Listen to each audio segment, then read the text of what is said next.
मनीरदाभात् पीताम्बरः दारुण्यबिम्बफलधरष्ठात् पूर्णेन्दुसुन्दरमुखादरविन्दनेत्रात् कृष्णात् परं किमपि तत्त्वमहं न जाने। नमः पंकजनाभाय नमः पंकजमालिने नमः पंकजनेत्राय नमस्ते पंकजजाङ्घ्रिये। वसुदेवसुतं देवं कंसचाणूरमर्दनं देवकी परमानन्दं वन्दे कृष्णं जगद्गुरुं। लोकाभिरामं रणरङ्गधीरं राजीवनेत्रं रघुवंशनाथं कारुण्यरूपं करुणाकरन्तं श्रीरामचन्द्रं शरणं प्रपद्ये। नीलाम्बुजश्यामलकोमलाङ्गं सीतासमारोहपितवामभागं प्राणो महासायकचारुचापं नमामि रामं रघुवंशनाथम्। उल्लङ्घसिन्धो सलिलं सलिलं यः शोकवहनी जनकात्मजाया आदातनैव ददाह लङ्कां नमामि तं प्राञ्जनीरयाञ्जनेयं। लाल देह लालीलसे अर्धरि लाल लंगूर वज्रदेह दानोदलं जय जय जय कपिसूर। सर्वमङ्गलमाङ्गल्ये शिवे सर्वार्थसाधिके शरण्ये त्र्यम्बिके गौरी नारायणी नमस्तुते। वन्दं गुरुपद पदुम परागा सुरुचि सुबास सरस अनुरागा सुरुचि सुबास सरस अनुरागा। बोलिए सद्गुरुदेव भगवान की, व्यास नारायण भगवान की, श्रीमद् भागवत महापुराण की, श्री सुखदेव भगवान की, श्री राधा वल्लभ भगवान की, श्री दामोदर भगवान की, श्री सीताराम भगवान की, श्री हनुमान जी महाराज की, सती माता की, समस्त देवी देवता की, यज्ञ नारायण भगवान की, दिवंगत आत्माओं की, अपने अपने गुरु माता पिता की, सत्य सनातन धर्म की। नमः पार्वती पतये हर हर हर महादेव। जय जय श्री राधे जय जय श्री राधे जय जय श्री राधे श्याम।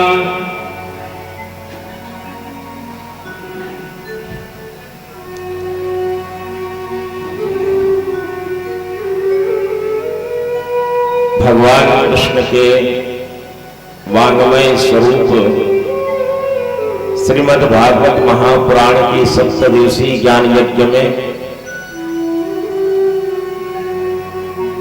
परीक्षित स्वरूप व्यासपीठ के उपस्थित कथा के मुख्य आयोजनकर्ता मुख्य यजमान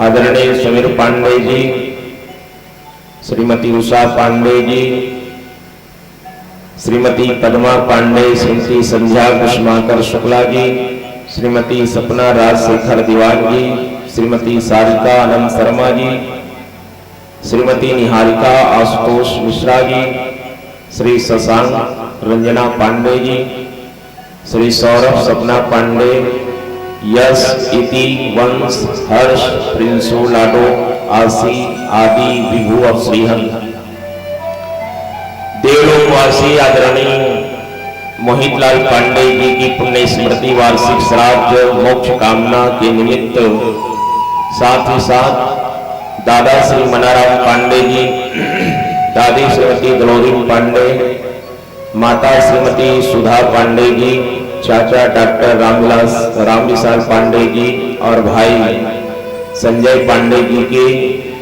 मोक्ष कामना को लेकर के आयोजित श्रीमद् भागवत सप्ताह ज्ञान यज्ञ के 6वें दिवस की कथा यात्रा में व्यासपीठ से आप सबका हार्दिक अभिनंदन स्वागत करते हुए सिया राम मैं सब जग ज्ञानी करूं प्रणाम जोरी जो पानी के भाव के साथ आप सबको जय श्री कृष्ण जय श्री राधे।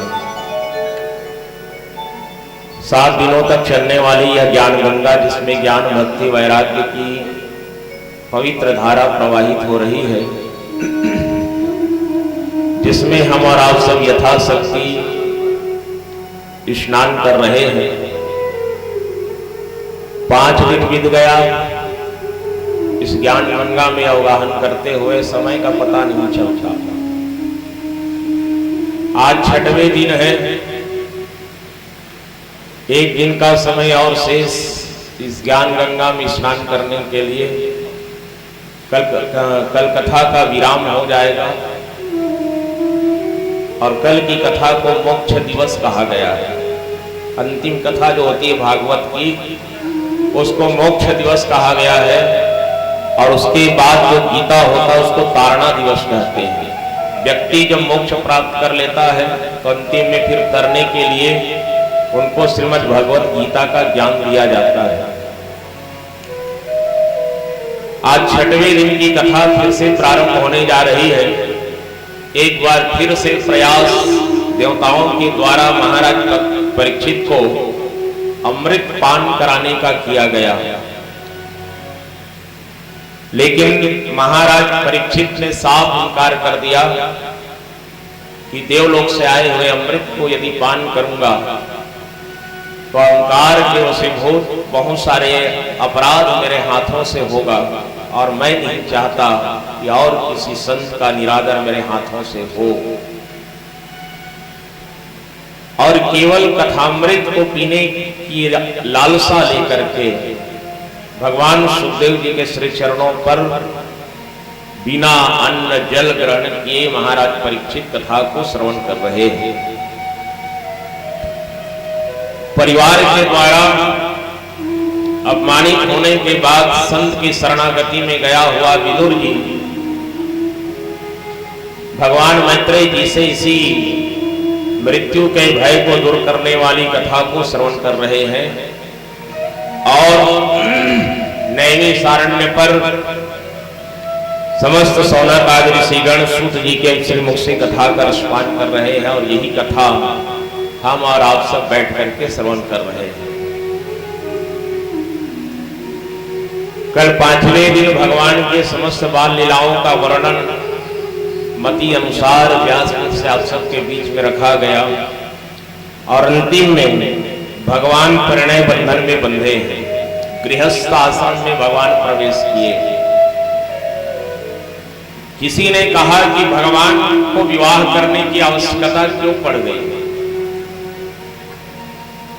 तो संत महात्मा कहते हैं, प्यारे भगवान इस धरती के मृत्यु लोक के निवासियों को संकेत दे रहे थे कि जब तक गृहस्थ आश्रम में नहीं जाओगे तब तक ये मानव जीवन अधूरा है। बाल्यकाल माता पिता के गोदी में बीत जाता है, खेलते कूदते बीत जाता है। जवान होने के बाद व्यक्ति के ऊपर जवाबदारी का बोझ डालना है तो गृहस्थ आश्रम में प्रवेश करना पड़ता है कि जीवन क्या होता है, संघर्ष क्या होता है जीवन में, और संघर्ष में जीवन को कैसे पार किया जाता है। जब तक व्यक्ति गृहस्थ आश्रम में नहीं प्रवेश करेगा तब तक संघर्ष की परिभाषा को समझ नहीं पाएगा। और उसी शब्द को परिभाषित करने के लिए भगवान ने विवाह को स्वीकार किया है। विदर्भ नरेश भीष्मक की पुत्री रुक्मणी के साथ भगवान परिणय बंधन में बंधे। कल हम और आप सब ने बहुत उत्साह के साथ भगवान के विवाह उत्सव को मनाया है। एक ही दिन में भगवान का सब काम निपट ही जाता है। पहले दिन प्राकट्य होकर के आए, तुरंत खेले कूदे बढ़ गए। 3 घंटा के अंतर्गत भगवान ने लड़की भी देखी और शादी भी कर ली। चटमंगनी पड़ गया। भगवान कैसे होता है। लेकिन राम जी को सीता जी से विवाह करने के लिए थोड़ी लंबी यात्रा करनी पड़ी है। विश्वामित्र जी के साथ जाना पड़ा, धनुष यज्ञ में जाकर के धनुष को तोड़ना पड़ा।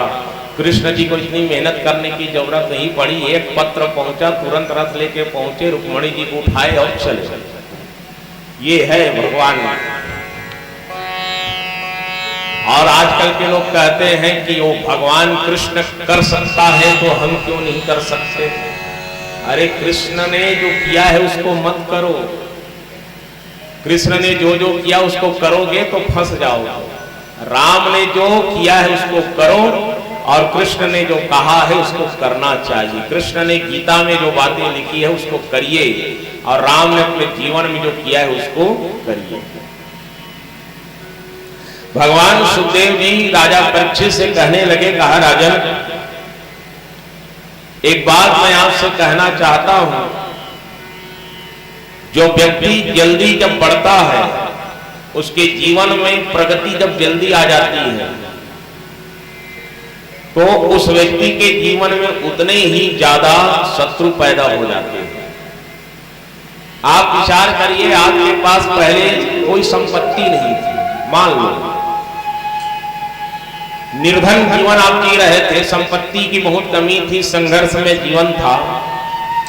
लेकिन अचानक से यदि प्रभु कृपा हो जाए, भगवान की कृपा हो गई और आपके पास अत्यधिक मात्रा में संपत्ति आ गया या बड़ा पद आपको मिल गया, तो आपके उस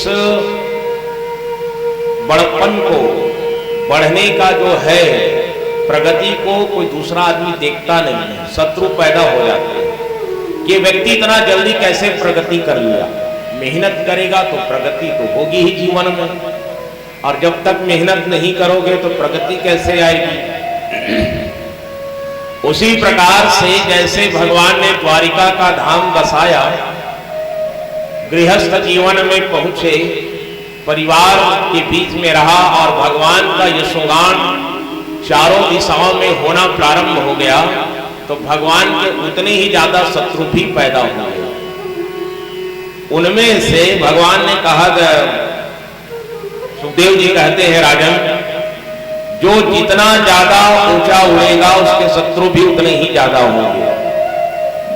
शत्रु किसी कारण से हो ऐसा नहीं है, बिना कारण के भी शत्रु बन जाते हैं। आपकी किसी के साथ कुछ भी बातचीत नहीं हुई हो, शत्रुता नहीं हुई हो, लेकिन कई ऐसे व्यक्ति हैं जो जानबूझ करके शत्रुता कर देते हैं।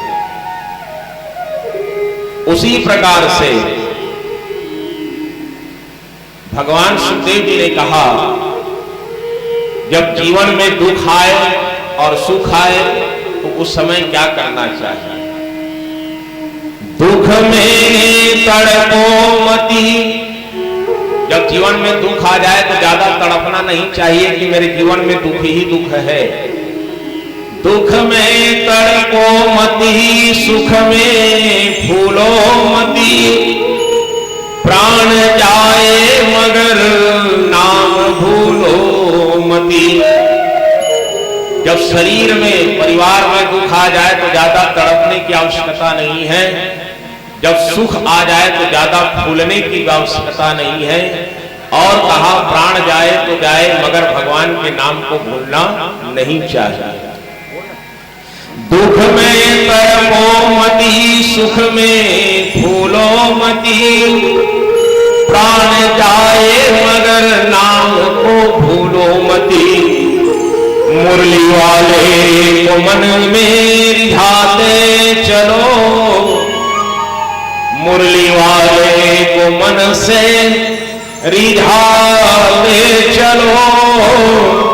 कृष्ण गोविंद गोपाल गाते चलो, कृष्ण गोविंद गोपाल गाते चलो।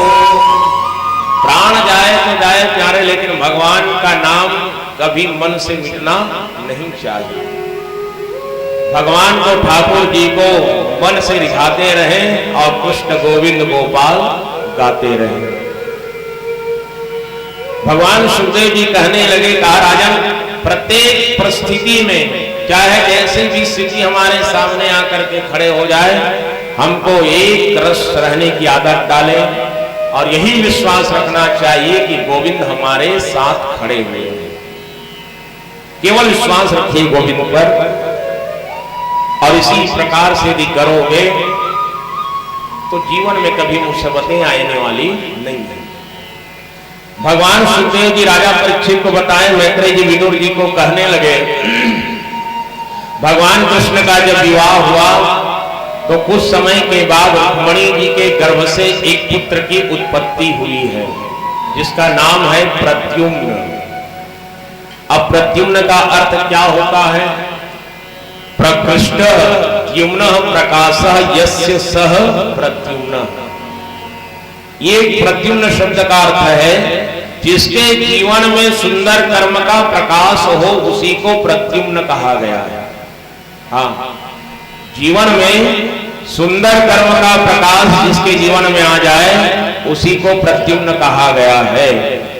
और भगवान कृष्ण के एक पुत्र हुए माता रुक्मिणी के गर्भ से जिसका नाम ही रखा गया प्रद्युम्न।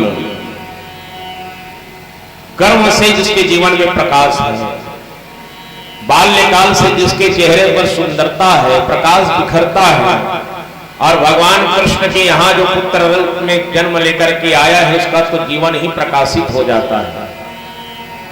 लेकिन भगवान कृष्ण के शत्रुओं में कमी नहीं थी, बहुत ज्यादा शत्रु थे भगवान कृष्ण के। उनमें से एक शत्रु है सम्रासुर। सम्रासुर नाम का भगवान का एक शत्रु था जो भगवान से बदला लेना चाहता था, भगवान से पराजित हो गया था, और पराजित होकर के भगवान से बदला लेने का विचार सम्रासुर के मन में है कि मैं सम्रासुर भगवान कृष्ण से बदला लूं, लेकिन प्रत्यक्ष रूप से बदला नहीं ले सकता। तो उन्होंने क्या किया, जैसे ही सम्रासुर को पता चला कि कृष्ण के यहाँ पुत्र जन्म लेकर के आया है, तो अर्धरात्रि के समय महल के अंदर प्रवेश किया और भगवान कृष्ण के उस पुत्र को उठा करके आसमान से जाते जाते समुद्र में फेंक दिया। बोलो वृंदावन बिहारी लाल की जय। देखो, दुनिया में ऐसे बहुत से शत्रु हैं साहब, जो जब किसी से लड़ नहीं पाते प्रत्यक्ष रूप से, जब किसी के साथ लड़ाई करने में समर्थ हो जाते हैं, उनको नुकसान पहुंचाने में समर्थ हो जाते हैं, तो व्यक्ति अप्रत्यक्ष रूप से उस परिवार को कोई न कोई हानि पहुंचाने का सोचता है। अब सम्रासुर को ही ले लो, भगवान कृष्ण से जब नहीं लड़ पाया तो उनके नवजात शिशु को ही उठा करके समुद्र में फेंक दिया। अरे लड़ना ही है तो जिसके साथ शत्रुता है उसके साथ लड़िए। शत्रुता निभानी है तो समकक्ष जो है उनके साथ में शत्रुता निभाइए। अब बताओ, जो अभी अभी संसार में आया है वो बालक सम्रासुर का क्या बिगाड़ा रहा होगा, जो उस छोटे से बालक को लेकर के सम्रासुर समुद्र में फेंक दिया। और समुद्र में जब फेंका तो क्या होता है, उस समुद्र में फेंके हुए बालक को एक मछली निगल गई, मछली के पेट में वह बालक पहुंच गया। अब एक दिन बढ़िया घटना घट गई। मछुआरे जो हैं उस समुद्र में जब जाल फेंकते हैं तो जाल फेंकने के बाद एक बड़ी सी मछली जाल में फंस करके जब बाहर आई तो उस मछली को भोजन बनाने के लिए जब काटा गया तो उसके पेट से एक छोटा सा बालक निकलता है। बोलो वृंदावन बिहारी लाल की जय। एक बालक। मछुआरे सोचते हैं मछली के गर्भ से ये बालक कैसे पैदा हो गया। अब वो विचार करते हैं कि ये बालक को हम लेकर के क्या करेंगे, तो एक काम करते हैं, इनको ले जाकर के सम्रासुर को ही दे देते हैं। अब मछुआरे उस बालक को लिए और सम्रासुर के पास पहुंच गए और कहने लगे, कहा महाराज, आज हमने मछली पकड़ी और उनको फाड़ा तो उनके पेट से ये बालक निकला है, तो इस बालक को हम आपको भेंट करने के लिए आए हुए। सम्रासुर कहता है, अब देखो, जिस बालक को सम्रासुर ने समुद्र में फेंका था वही बालक उसी के पास लौट करके पहुंच गया, लेकिन सम्रासुर पहचाना नहीं कि ये वही बालक है जिसको मैंने समुद्र में फेंका है, क्योंकि छोटे बालक तो ऐसे दिखते हैं, सब एक समान है। और वो भी अर्धरात्रि के समय वो उनको उठा करके लाए थे तो पहचानने में बड़ी परेशानी हो गई सम्रासुर को। तो सम्रासुर कहता है, देखो ये बालक मछली के पेट से निकला है, तो ये हमारे कुछ काम करने, इसको एक काम करो, हमारे यहाँ जो भोजन बनाती है ना, जिसका नाम है विद्यावती, उसी को दे दो, क्योंकि उसके पास कोई संतान नहीं है, वो देखभाल कर लेगी। और उस संतान को, उस बालक को ले जाकर के विद्यावती को दे देते हैं। विद्यावती बढ़िया लालन पालन कर रही है। प्रेम माता का पुत्र के प्रति कैसा होता है उसको विद्यावती परिपालन कर रही है। लेकिन एक दिन देवर्षि नारद जी आ गए उसके पास, और देवर्षि नारद जी आए तो देवर्षि नारद को विद्यावती ने प्रणाम किया, और प्रणाम करने के बाद विद्यावती नारद जी को आसन दिए, आसन पर बैठे थे, और नारद जी ने कहा, देवी ये बालक कौन है जानते हो, जो तुम्हारे पास आया हुआ है, कौन है पता है? बोले कौन है महाराज? ये तुम्हारा पति है। बोलो वृंदावन बिहारी लाल की जय। विद्यावती सुने कैसे बात करते हो महाराज, मेरी उम्र देखो, ये छोटा सा बालक मेरा पति कैसे हो सकता है? तब नारद जी कहने लगे, कहा विद्यावती तुम कोई साधारण नारी नहीं हो, तुम तो कामदेव की पत्नी हो। हाँ, तब वो घटनाक्रम को बताए। जब सीवती सर नयन उघारा, जब सीवती सर नयन उघारा, निरखत काम भयं जरि छारा। भगवान कृष्ण कहने लगे, कहा देवी तुम कामदेव की पत्नी हो, रति तुम्हारा नाम है, ये वही कामदेव है। बोले कैसे महाराज? भगवान सुखदेव जी से राजा परीक्षित पूछ रहे हैं ये कैसे हो गया। भगवान सुखदेव जी बता रहे हैं, जब माता सती की जब मृत्यु हुई तो भगवान शंकर समाधि लगा करके बैठ गए थे।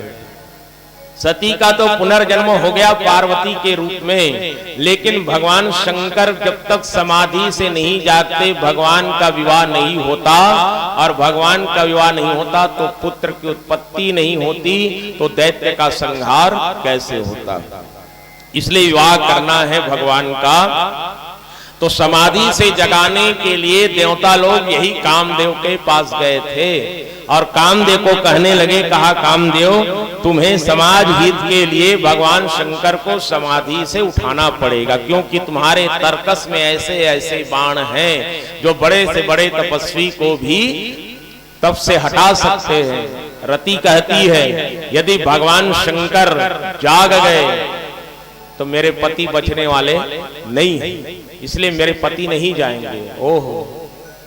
और भगवान शंकर कामदेव कहते हैं, कहा देवी चिंता मत करो, हम विश्व कल्याण के लिए हमको ये काम करना पड़ेगा, क्योंकि यदि हम भगवान शंकर को नहीं उठाएंगे तो संसार नहीं बचेगा। और भगवान शंकर जहां तप करते हुए ध्यान लगा करके बैठे हुए थे, वहीं पर भगवान के भक्त कामदेव गए और पुष्प बाण मारे तो भगवान का तीसरा नेत्र खुल गया, और तीसरा नेत्र खुला तो उसकी तेजाग्नि से जल करके कामदेव भस्म हो गया था। रति हाथ जोड़ करके कहती है, महाराज मेरे पति ने तो विश्व कल्याण के लिए, इस संसार के कल्याण के लिए आपके ध्यान को भंग किया है, और मैं ये बताओ मेरे पति मुझको कब मिलेंगे। तो भगवान शंकर ने आशीर्वाद दिया था, कहा देवी चिंता मत करो, तुम्हारा ये पति है ना, वो द्वापर युग में भगवान कृष्ण के घर पुत्र रूप में जन्म लेकर के आएंगे, और वही द्वापर युग में तुम्हारा पति तुम्हें प्राप्त हो जाएगा। बोलो वृंदावन बिहारी लाल की जय। आज वही भगवान कृष्ण का प्रद्युम्न जो कामदेव है रति के पास आती है, विद्यावती के पास। अब विद्यावती सोच में पड़ गई, नारद जी ने बताया तो विद्यावती कहती है ठीक है ये मेरा पति है, लेकिन अवस्था देखिए दोनों की, मेल कैसे होगा। अब मैं किसी को बताऊं, कोई यदि पूछे मेरे को, कहा ये बालक कौन है, और मैं कहूंगी कि ये मेरे पति हैं, तो दुनिया मुझ पर हंसेगी।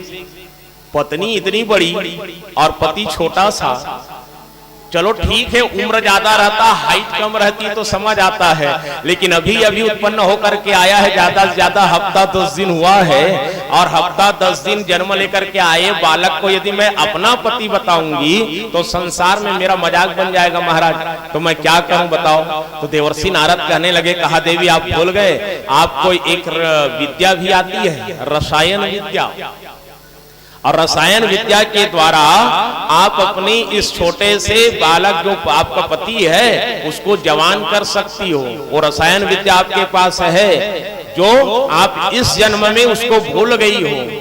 देखिए किसी किसी के पास ना बहुत सारी विद्याएं रहती हैं साहब, लेकिन उसको किसी कारणवश भूल जाते हैं तो उनको याद दिलाना पड़ता है। जैसे हनुमान जी महाराज को याद दिलाया गया, सीता अन्वेषण के समय जब गए थे, समुद्र के किनारे पूरे वानर चिंतित अवस्था में बैठे हुए हैं कि ये 100 योजन समुद्र को पार करके कौन जाएगा। जामुन कहता है मैं बूढ़ा हो गया, नहीं तो जा करके आ जाता।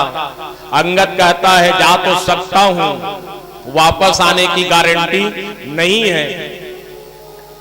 तब जामुन जी हनुमान को याद कराते हैं, कहा हनुमान का चुप साध रहे हो हनुमाना, इतने चुपचाप क्यों बैठे हनुमान जी, आपके पास तो अतुलित बल है, आप तो अतुलित बल के धाम हो, और आपका अवतार तो राम काज के लिए हुआ है। राम काज लगी तब अवतारा, उठो और राम काज में निकलो। और जब उनके बल को याद दिलाया जामुन जी ने, तब हनुमान जी खड़े हुए हैं। आज विद्यावती को देवर्षि नारद उनकी विद्या का ज्ञान करा रहे हैं, उनको बतला रहे हैं कि तुम्हारे पास रसायन विद्या है, और उस विद्या के द्वारा इस छोटे से बालक को बड़े आप कर सकती हैं, आपका पति आपको मिल जाएगा। तो रात के अंधेरे में चुपचाप सम्रासुर के राज्य के मैदान पर गए, और वहां जाकर के विद्यावती जो है रसायन विद्या का प्रयोग करके उस बालक को बड़ा कर दिया। बोलो वृंदावन बिहारी लाल की जय। भगवान कृष्ण को जब पता चला कि हमारे पुत्र को सम्रासुर उठा करके ले गया था, और उस पुत्र को लाने के लिए भगवान कन्हैया सम्रासुर की नगरी में आक्रमण कर देता है, और आक्रमण किया तो सम्रासुर को मार करके फिर भगवान अपने पुत्र को लेकर के आने वाले हैं। और आते हैं तो कैसे आए? बहू को भी लेकर के आए। By one get one free. हाँ, एक के साथ एक फ्री आ गया भगवान के घर। अब देखो, भगवान को बेटा मिला था, ढंग से देखे भी नहीं थे रुक्मणी मैया, और उसको सम्रासुर ले गया था। लेकिन जब भगवान कन्हैया वापस लाए तो उनके साथ में उनकी पत्नी भी आ रही है। बेटा को लाने गया था, साथ में बहू को भी लेकर के आ गया। रुक्मणी मैया को जब पता चला कि हमारे पुत्र आ रहे हैं और साथ में पुत्र वधू भी आ रही है, तो माता रुक्मणी बढ़िया बेटे और बहू की स्वागत करने के लिए तैयार हो जाती है। आज द्वारिका को फिर से सजाया गया। वैसे तो द्वारिका हमेशा सजी रहती है, लेकिन बेटे का आगमन हो रहा है बहू के साथ में, तो और विशेष तौर पर द्वारिका को सजाया गया। माता रुक्मणी स्वर्ण थाल पर आरती लेकर के अपने बेटे और बहू के स्वागत करने के लिए दरवाजे पर खड़ी हुई है। भगवान कन्हैया प्रद्युम्न जी को और उसकी पत्नी को लेकर के द्वारिका पहुंचे तो माता रुक्मणी बढ़िया भाव के साथ स्वागत करती है और स्वागत करके अंदर प्रवेश कराएं। ऐसे भगवान का गृहस्थ जीवन चल रहा है साहब। तो आइए एक छोटा सा भजन करें, उसके बाद फिर भगवान के जीवन में एक बार कलंक भी लगा हुआ है। स्मंतक मणि की कथा आप सबके बीच में रखेंगे। एक बार भाव से जयकारा करें, बोलिए राधा रमण सरकार की जय। जय जय श्री राधे। मीठे रस से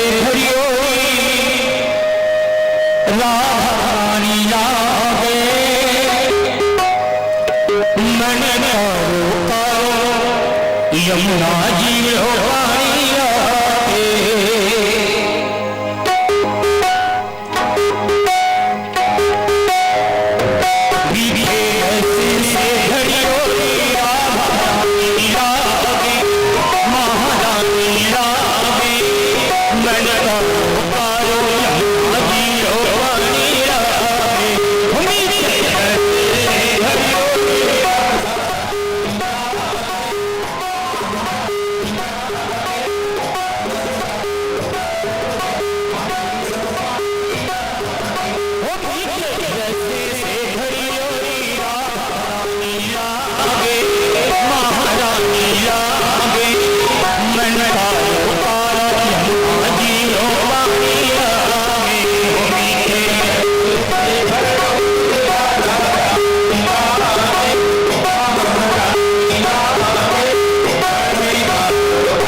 पानी लागे पानी लागे मन कर करो यमुना जियो पानी लागे मन कर करो यमुना जियो पानी लागे मन कर करो यमुना जियो पानी लागे मन कर करो यमुना जियो पानी लागे। जय जय श्री राधे। ये बांसुरी की तान हिमेंद्र के बड़े बेटे हैं शिवम सेन, जो आज छत्तीसगढ़ अंचल में अपना नाम प्रसिद्ध कर चुका है। बड़े बड़े कार्यक्रमों में जिनके द्वारा बांसुरी वादन होता है और इनका परिवार पूरा संगीत वाला है। इनका दूसरा नंबर का बेटा भी गायन करता है, इनके पिताजी भी संगीत वाले हैं और ये तो जुड़ा छुआ है, बढ़िया है। बाप से 4 कदम आगे निकल गया शिवम। चलो बढ़िया। आज आए, उनको कल बुलाए थे बाल लीला में आए, लेकिन शायद बलौदा बाजार से कई कार्यक्रम में गए तो इसलिए नहीं आए थे। आज आए, बढ़िया है। और आज कथा में दुर्ग से सोनी जी भी आए हैं, जिनके घर में होली के जस्ट बाद कथा हुई थी हमारी। उनका परिवार भी अपने माता पिता की स्मृति में कराए थे। कोरोना काल में उनके माता पिता का देहांत हो गया था। भगवान सुखदेव जी कहने लगे, कहा राजन, भगवान कृष्ण के जीवन में एक बार कलंक लग गया, चोरी का और हत्या का। बोले कैसे गुरुदेव? भगवान के ऊपर कौन कलंक लगा सकता है? सुखदेव जी कहने लगे, कहा राजन, द्वारिका में एक सत्राजित नाम का व्यक्ति था, सत्राजित, जिसके पास में एक मणि थी जिसका नाम है स्मंतक मणि। और वो स्मंतक मणि प्रतिदिन यदि उसका 10 घंटा पूजा किया जाता तो 8 भार सोना वो प्रतिदिन देता था। अब 8 भार सोना उस समय का, अभी का निपटाएंगे तो 2 क्विंटल सोना होता है। और अभी सोने का रेट कितना है?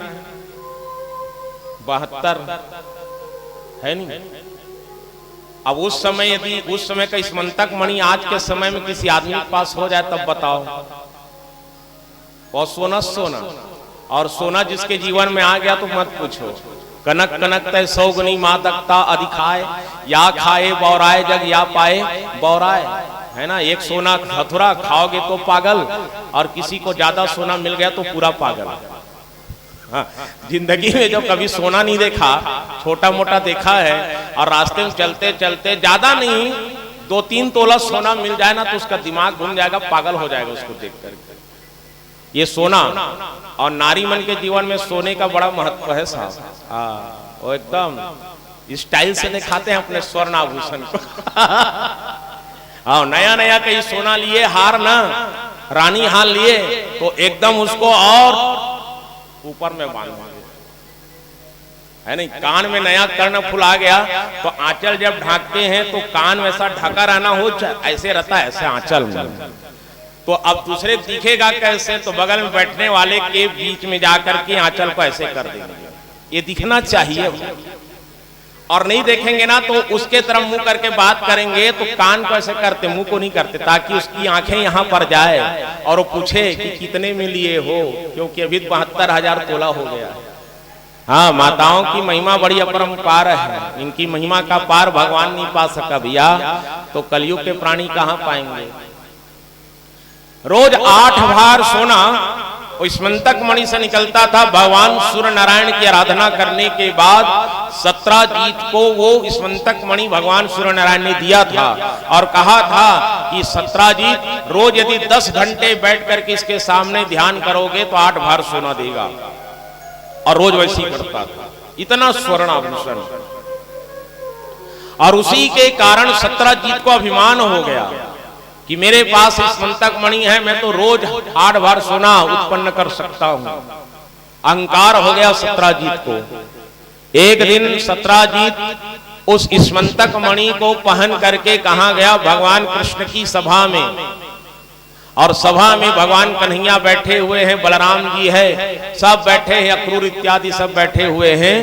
और जैसे ही सत्राजित उस स्मंतक मणि को पहन करके राजसभा में प्रवेश किया तो ऐसा दिव्य प्रकाश फैला वहां पर, लगता था कि स्वयं सूर्य नारायण धरती पर उतर आए।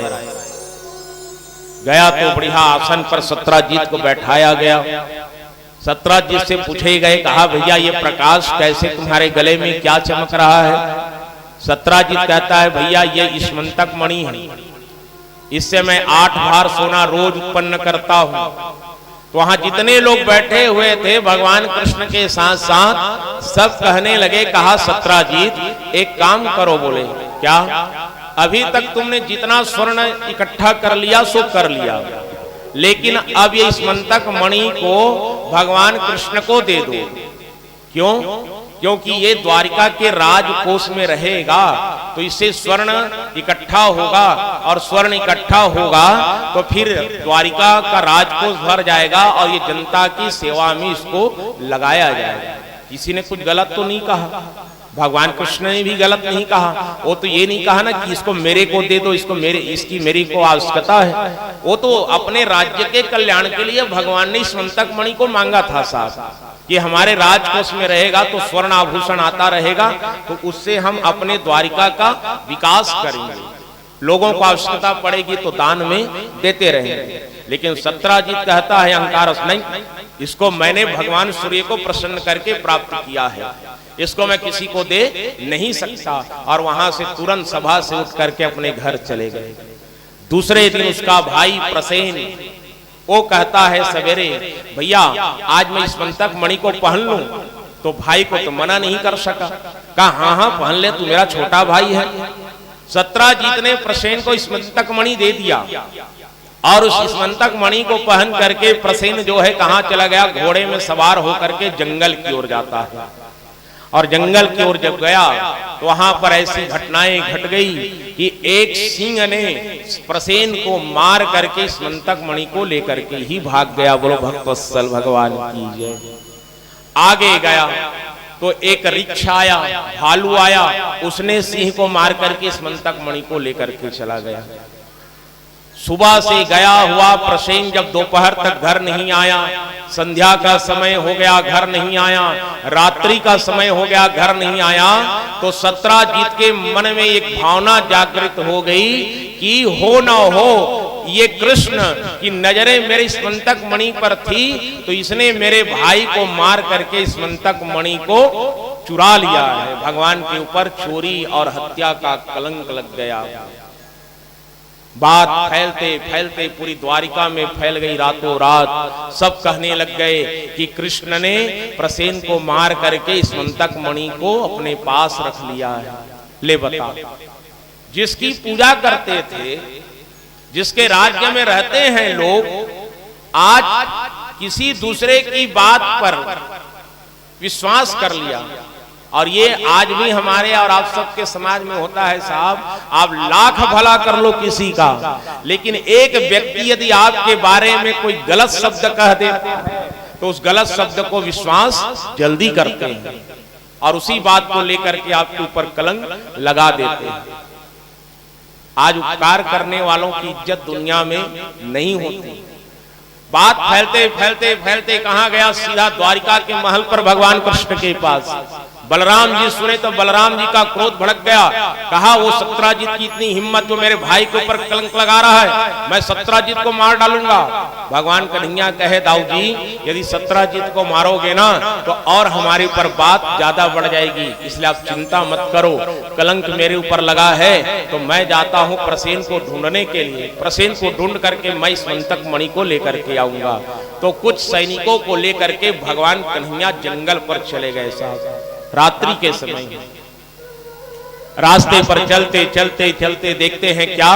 प्रसेन का मृत शरीर पड़ा हुआ है, लेकिन स्मंतक मणि नहीं है। भगवान कृष्ण सोचते हैं कि स्मंतक मणि को लेकर के कौन गया होगा।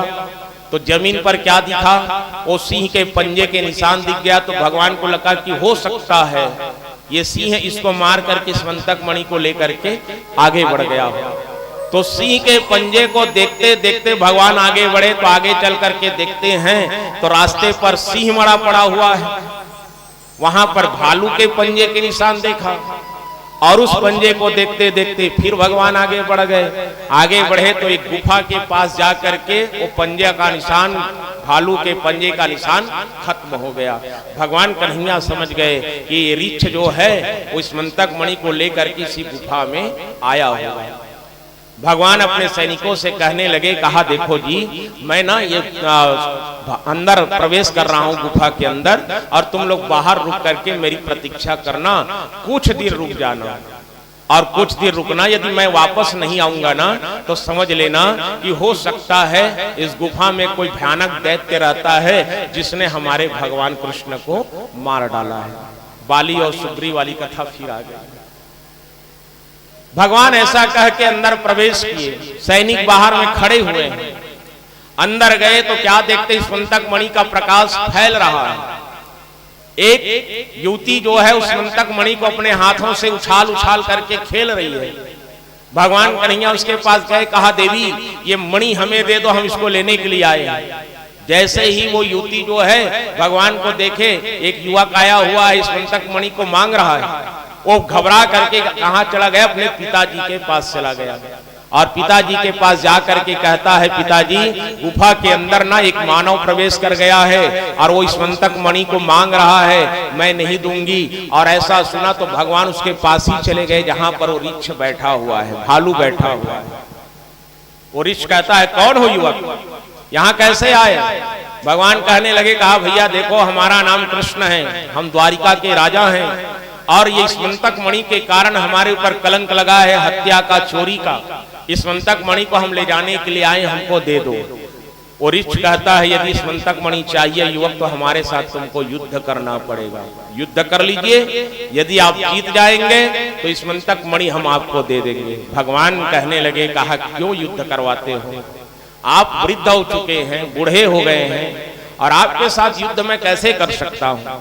लेकिन रीछ कहता है, आपको युद्ध करना ही पड़ेगा युवक, युद्ध जब तक नहीं करोगे तब तक इस मंतक मणि आपको मिलने वाली नहीं है।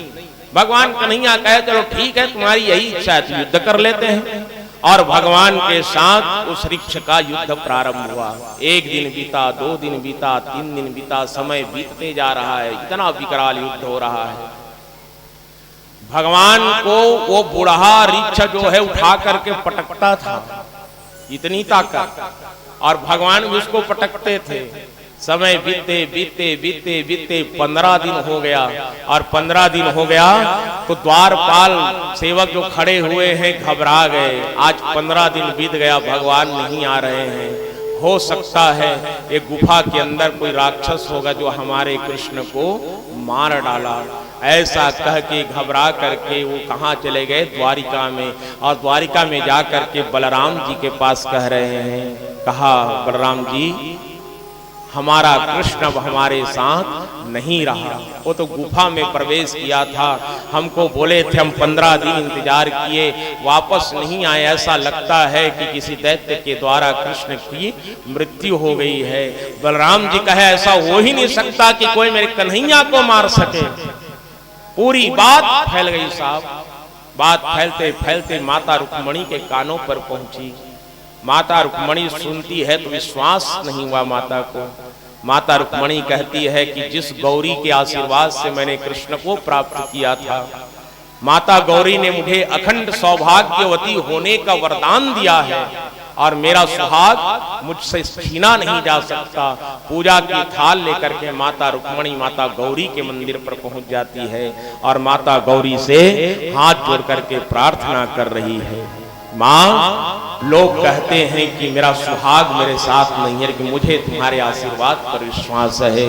तो आइए हमारा सब मिलकर के माता रुक्मणी के साथ साथ गौरी माता से भगवान की कुशलता की प्रार्थना करें।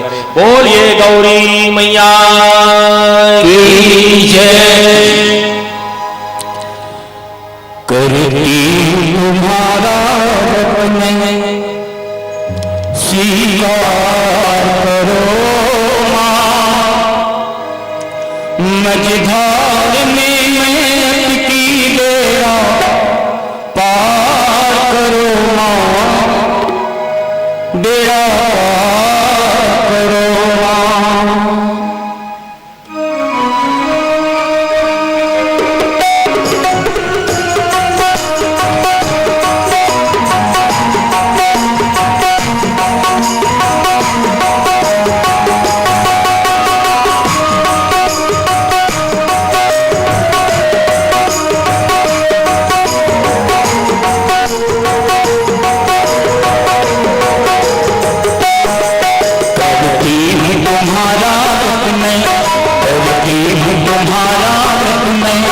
स्वीकार करो माँ, मझधार में मैं अटकी बेड़ा पार करो माँ, बेड़ा पार करो माँ। कहती हूँ तुम्हारा हुक्म मैं स्वीकार करो माँ, मझधार में मैं अटकी बेड़ा पार करो माँ, बेड़ा पार करो माँ। हे माँ गौरी, हे माँ गौरी, हे माँ गौरी, हे माँ गौरी।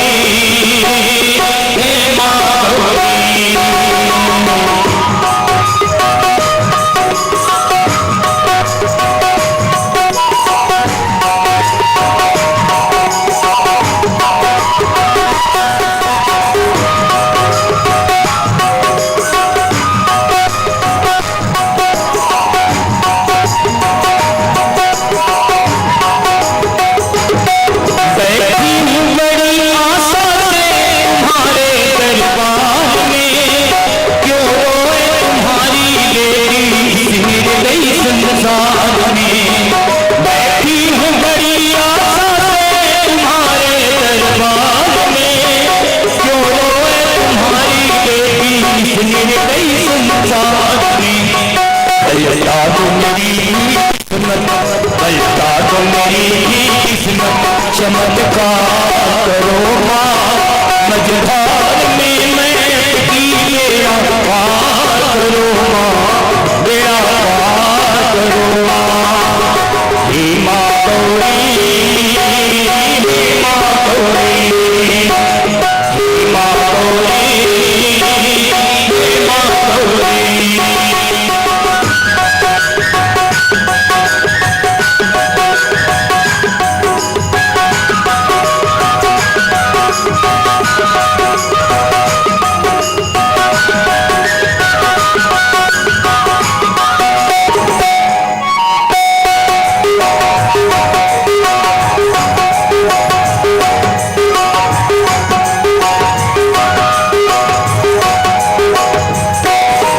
दुर्भाग्य की दीवार को बता दो मातेश्वरी, वापस मेरे सौभाग्य लौटा दो। दुर्भाग्य की दीवार को हटा दो मातेश्वरी, वापस मेरे सौभाग्य लौटा दो। चिंता की आग से मेरा, चिंता की आग से मेरा उद्धार करो माँ, मझधार में मैं अटकी बेड़ा पार करो माँ, बेड़ा पार करो माँ। हे माँ गौरी, हे माँ गौरी, हे माँ गौरी, हे माँ गौरी।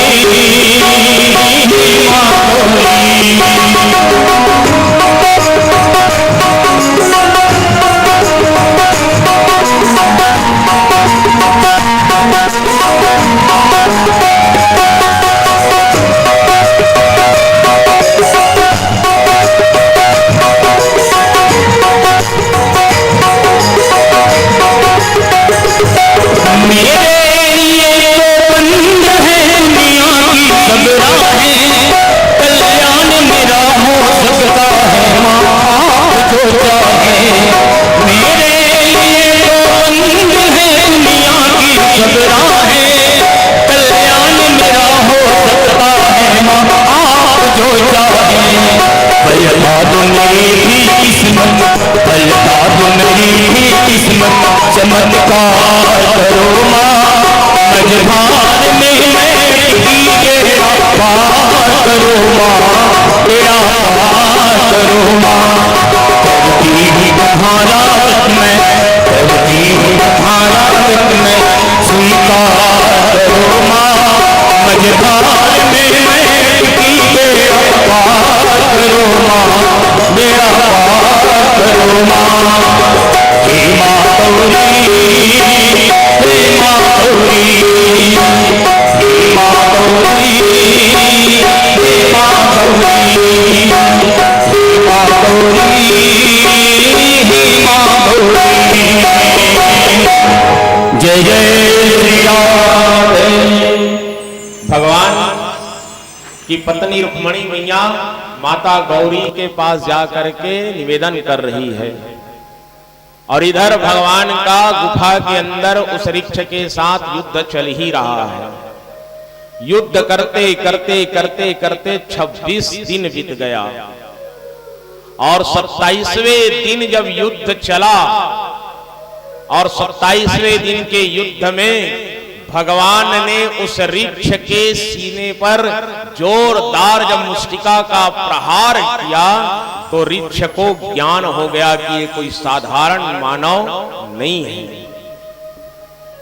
हाथ जोड़ करके ऋक्ष खड़े हो गया, कहने लगा, युवक आप कौन हैं? आप कोई साधारण व्यक्ति नहीं हैं। मुझे तो ऐसा लगता है कि कोई भगवान जो आपके रूप में यहां पर आया हुआ है। भगवान कृष्ण कहने लगे, कहा हम द्वारिकाधीश हैं, हमारा नाम कृष्ण है, कृष्ण है। भगवान सुखदेव जी से राजा परीक्षित कहने लगे, कहा गुरुदेव वो ऋक्ष कौन है जिनमें इतनी ताकत वृद्धावस्था में जो लगातार 26 दिन भगवान के साथ युद्ध कर दिया। भगवान सुखदेव जी कहने लगे, कहा राजन कौन है जानते हो? वो त्रेता युग का जामवंत है जो द्वापर युग में भगवान के साथ युद्ध कर रहा है। जामवंत हाथ जोड़ करके खड़े हो गया, कहा प्रभु मैं आपको पहचान गया, आप मेरे राघव हैं जो आज कृष्ण के रूप में आप आए हुए हैं। हाथ जुड़ा हुआ जामवंत आंखों में अश्रु धारा लेकर के भगवान से कहते हैं, साहब कि प्रभु मुझे क्षमा कर देना, अज्ञानतावश मैं आपके साथ युद्ध किया और युद्ध करने के दौरान आपके ऊपर मैंने प्रहार भी किया है। आज एक भक्त अपने भगवान के ऊपर भी प्रहार कर दिया, मेरी अपराध को क्षमा कर दो। भगवान कन्हैया कहने लगे, कहा जामवंत आप अपना कर्तव्य निभाए हैं और मैं अपना वचन पूर्ण कर रहा था। फिर सुखदेव जी से राजा परीक्षित ने प्रश्न किया, कौन से वचन की बात भगवान कृष्ण कर रहे हैं प्रभु? सुखदेव जी कहते हैं, राजन जब रावण की मृत्यु हो गई लंका पर, जब विभीषण राजा बन गया तो युद्ध समाप्त होने के बाद जब भगवान अयोध्या वापिस आए थे तो सबको कुछ न कुछ दिया, जामवंत को भी दिए थे, लेकिन जामवंत बड़ा उदास बैठा हुआ था। तो जामवंत से भगवान कहते हैं, कहा जामवंत जी आप उदास क्यों हैं? क्या अयोध्या में आपका मन नहीं लग रहा? जामवंत कहते हैं, प्रभु अयोध्या तो बड़ी सुंदर है और आपकी छत्र छाया में है तो आनंद की अनुभूति तो हो रही, लेकिन एक बात मेरे मन में खटक रहा है। बोले क्या? लंका में हम रहे, इतने दिन युद्ध किए, लेकिन मेरे को युद्ध करने में मजा नहीं आया। बोले क्यों? क्योंकि मेरे साथ युद्ध करने लायक कोई योद्धा ही नहीं मिला लंका में। बोलो वृंदावन बिहारी लाल की जय। ले बता, तो रावण से युद्ध नहीं कर डरे रहती जामवंत? रावण से बड़ा योद्धा कौन हो सकता है? लेकिन याद रखना साहब, रावण भी जामवंत के बल के सामने टिक नहीं सकता था। जामवंत बहुत शक्तिशाली था, ठीक है वृद्ध हो गया था। तो भगवान कहे तो फिर मैं क्या करूं? कहे एक बात कहना है प्रभु, मेरा मन नहीं भरा है लड़ाई करके, तो क्या करूं? आप मेरे साथ युद्ध कर लो, मेरा मन भर जाएगा। बोले रामचंद्र भगवान की जय। भगवान राम कोई कहता मेरे साथ युद्ध करो, मेरा मन भर जाएगा। भगवान राम कहने लगे, कहा जामवंत जी आप मेरे भक्त हैं, मैं आपका भगवान हूं, और भक्त और भगवान के बीच में युद्ध होगी ना तो भक्त और भगवान की मर्यादा ही खत्म हो जाएगी। और चूंकि मैं मर्यादा का परिपालन यहाँ कर रहा हूँ, लेकिन मैं आपको वचन देता हूँ द्वापर युग में मैं आपके साथ युद्ध जरूर करूंगा। आज भगवान कन्हैया उसी कह रहे हैं, मैं अपना वचन निभा रहा हूँ जामवंत, और तुम अपना कर्तव्य निभाए, मांगो क्या चाहते हो, हम आपसे प्रसन्न हैं। तो जामवंत कहते हैं, प्रभु मुझे एक बार मेरे भगवान राम के रूप में आप दर्शन दे दीजिए। और भक्त की भावना को समझ करके मेरे ठाकुर जी कृष्ण के स्वरूप को त्याग करके राम के रूप में प्रकट हो गए। कंधे पर धनुष है, पीठ पर तरकस है, सांवला स्वरूप का भगवान राम खड़े हुए हैं। बोलिए राम भद्र भगवान की जय। और राम जी को देख करके जामवंत जी हाथ जोड़ करके स्तुति कर रहे हैं। श्री राम राम रघुनंदन राम राम, श्री राम राम भरताग्रज राम राम, श्री राम राम रण कर कस राम राम, श्री राम राम शरणं भव राम राम, श्री रामचंद्र चरणौ मनसा स्मरामि, श्री रामचंद्र चरणौ वचसा गृह्णामि, श्री रामचंद्र चरणौ शिरसा नमामि, श्री रामचंद्र चरणौ शरणं प्रपद्ये। माता रामो मत पिता रामचंद्रः, स्वामी रामो मत सखा रामचंद्रः, सर्वस्व मे रामचंद्रो दयालु, नान्यं जाने नैव जाने न जाने, लोकाभिरामं रणरंगधीरं राजीवनेत्रं रघुवंशनाथं, कारुण्यरूपं करुणाकरन्तं श्रीरामचन्द्रं शरणं प्रपद्ये। श्रीरामचंद्राय नमः, श्रीरामचंद्राय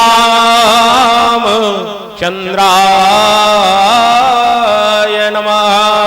हाथ जोड़ करके जामवंत जी भगवान राम की स्तुति करते हैं और भगवान राम कहते हैं, भगवान कृष्ण कहते हैं, जामवंत जी हम इस मंतक मणि को लेने आए हैं, हम इस मंतक मणि दे दीजिए, इसके कारण हमारे जीवन में कलंक लग गया है।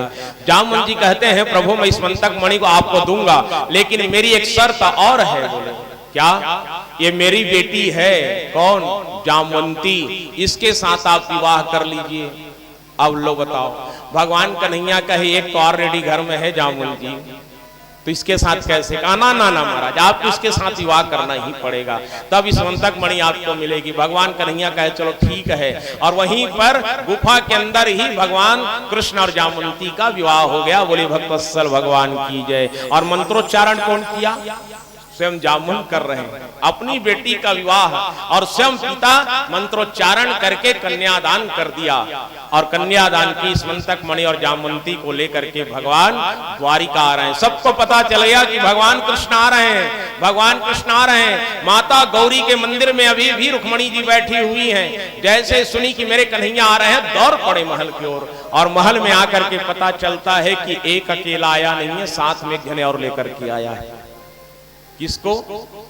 मेरी बहन आ रही है जामवंती, और अपने बहन जामवंती की स्वागत करने के लिए रुक्मणी स्वयं तैयार है। भगवान कृष्ण और जामवंती का स्वागत करती है। भगवान कन्हैया जामवंती को महल में प्रवेश करवाएं, और उसके बाद इस मंतक मणि को कहां ले जाकर के दिया? सत्राजीत को दिया। तो सत्राजीत को बड़ी शर्म आ गई। आज लज्जा से परिपूर्ण हो गया सत्राजीत, और लज्जा में भर करके भगवान से कहता है, कहा हे कृष्ण, मैंने आपके ऊपर बिना विचार के आपके ऊपर कलंक लगा दिया था, मेरे अपराध को क्षमा करो। इस मंतक मणि मुझे नहीं चाहिए, इसको आप ही अपने राजकोष पर रखिए। भगवान कन्हैया कहे ना ना ना ना, इसके चक्कर में बहुत भटका हूं, इसको रखो। तो वहां पर सत्राजीत ने क्या किया?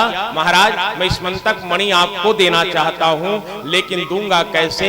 मेरी बेटी सत्यभामा के साथ ही साथ दे दूंगा। तो सत्यभामा के साथ भगवान का विवाह हो गया। बोले भक्तवत्सल भगवान की जय। भगवान कृष्ण की तीसरी शादी है। पहली शादी किसके साथ हुई? रुक्मणी के साथ। दूसरी हुई जामवंती के साथ, और तीसरा विवाह हुआ है सत्यभामा के साथ। 3 पत्नियां भगवान कृष्ण की। भगवान सुखदेव जी राजा परीक्षित से कहने लगे, कहा राजन इतनी भगवान कन्हैया जो है ना कभी कभी बड़ा अद्भुत लीला करते हैं। एक बार की बात है, भगवान कन्हैया मन में विचार करते हुए बैठे थे, गोपियों को याद करते हुए, और गोपियों को याद करते हुए बैठे हुए थे। तो उसी समय उद्धव जी आ गए। उद्धव जी कौन है? भगवान कृष्ण का सखा है, बड़ा विद्वान आदमी है उद्धव जी। और उद्धव जी आकर के कहने लगे, कहा प्रभु आप किसके बारे में सोच रहे हैं? कहा उद्धव जी मैं अपनी उन गोपियों के बारे में विचार कर रहा हूं। कि मेरे बिना वो गोपियां रहती कैसे होंगी। उद्धव जी कहते हैं कैसे करते हो कन्हैया, आप द्वारिका के राजा हैं, आपका गृहस्थ है और आप उन अनपढ़ अशिक्षित गंवार ग्वालिनों के बारे में सोच रहे हैं। क्या आपको लगता है कि वो गोपियां आपको याद करती होंगी? अरे 2-4 दिन याद किए होंगे, उसके बाद भूल गए होंगे और आप ये अर्थ में उनकी चिंता कर रहे हैं। भगवान कहने लगे, कहा उद्धव जी आप यहीं पर गलत साबित हो गए। गोपियां मुझको कभी नहीं भूल सकती। गोपियां तो मुझसे इतना प्रेम करती है कि अपने प्राण को भी दे देगी, लेकिन गोपियां मुझको भूलने वाली नहीं है। अरे ऐसा है? बोले हाँ, जा करके गोकुल में जाओ और गोपियों की प्रेम की परीक्षा लेकर के आ जाओ। और एक पत्र लिखा भगवान कन्हैया ने गोपियों को, और गोपियों को पत्र लिख करके उस उद्धव जी को दे दिए और उद्धव जी पत्र को लेकर के गए कहाँ? गोकुल में। और गोकुल में जब गए तो वहां पर जैसे ही पता चला द्वारिका से भगवान कृष्ण का संदेश लेकर के उद्धव जी आए हुए हैं। पूरा नंद बाबा के महल में जैसे उद्धव जी गए, पीछे पीछे पूरी गोपियां गोप ग्वाल सबके सब नंद बाबा के महल पर आ गए।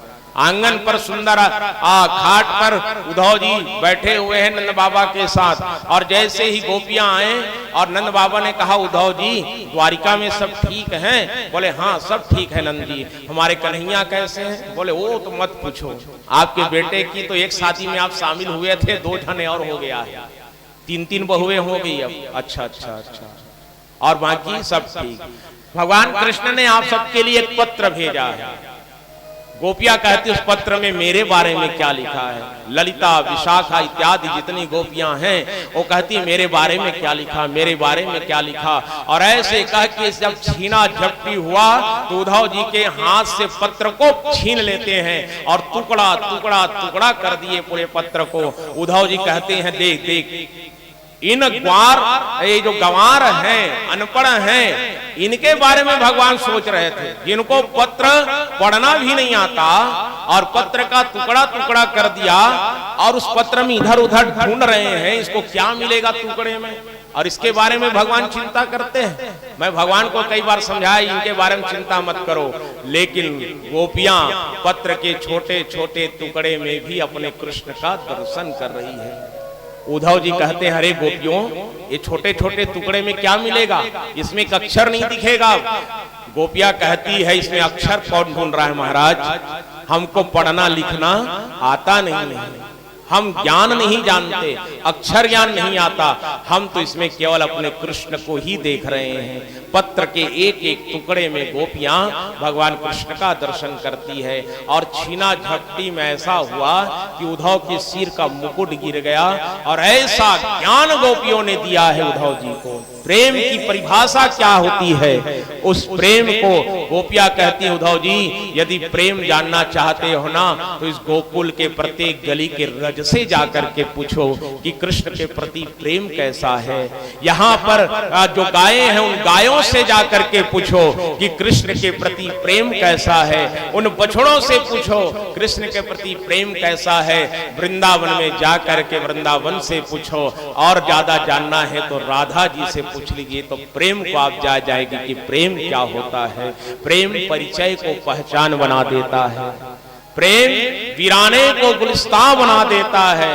भाई भरत की कहता हूं किसी और की नहीं, सच्चा प्रेम इंसान को भगवान बना देता है। ऐसे ही प्रेम को परिभाषित जब गोपियां करती है, उद्धव जी तो बदहवास होकर के वापस आ रहा है। और गोपियां गाती है क्या? ये तो प्रेम की बात है उद्धव, बंदगी किसी नहीं है, एक तो प्रेम की बात है उद्धव, एक तो प्रेम की बात है उद्धव, बंदगी किसी नहीं है, ये तो प्रेम की बात है उद्धव, बंदगी बस की नहीं है। यहाँ से के होते हैं सौदे, यहाँ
पंछी भी चढ़ गए मिलने से पहले, उसमें कितना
चढ़ती है मस्ती, जो उतरती है चढ़ती है मस्ती, वो हकीकत में मस्ती ही है, एक प्रेम की बात है, बंदगी बस की ही है, यहाँ सरदे के होते हैं सौदे, यहाँ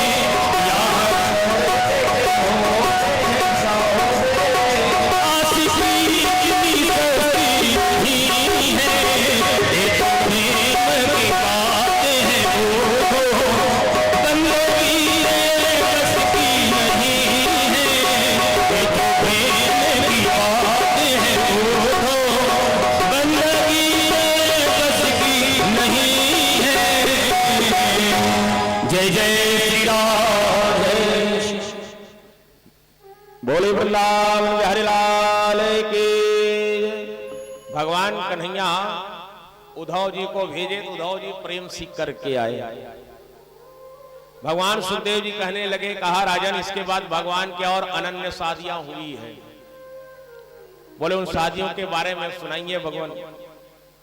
सुखदेव जी कहने लगे, कहा राजन एक दिन भगवान कृष्ण अर्जुन को साथ में लेकर के यमुना के किनारे घूमने के लिए गए हुए थे, और यमुना के किनारे जब घूमने के लिए गए थे तो वहीं पर भगवान कृष्ण को किसी कन्या के रोने की आवाज सुनाई पड़ी। जब कान में रोने की आवाज आई, भगवान कृष्ण अर्जुन से कहते हैं, कहा पार्थ लगता है यमुना के किनारे कोई कन्या बैठी हुई है जो रो रही है, आवाज सुनाई पड़ रहा है। अर्जुन जी कहने लगे, वो तो है महाराज कि कोई तो रो रहे हैं, आवाज तो आ रही है थोड़ी थोड़ी। भगवान कहने लगे, कहा जाओ करके पता करो कि कौन है, क्यों रो रही है, कारण पूछ करके आइए।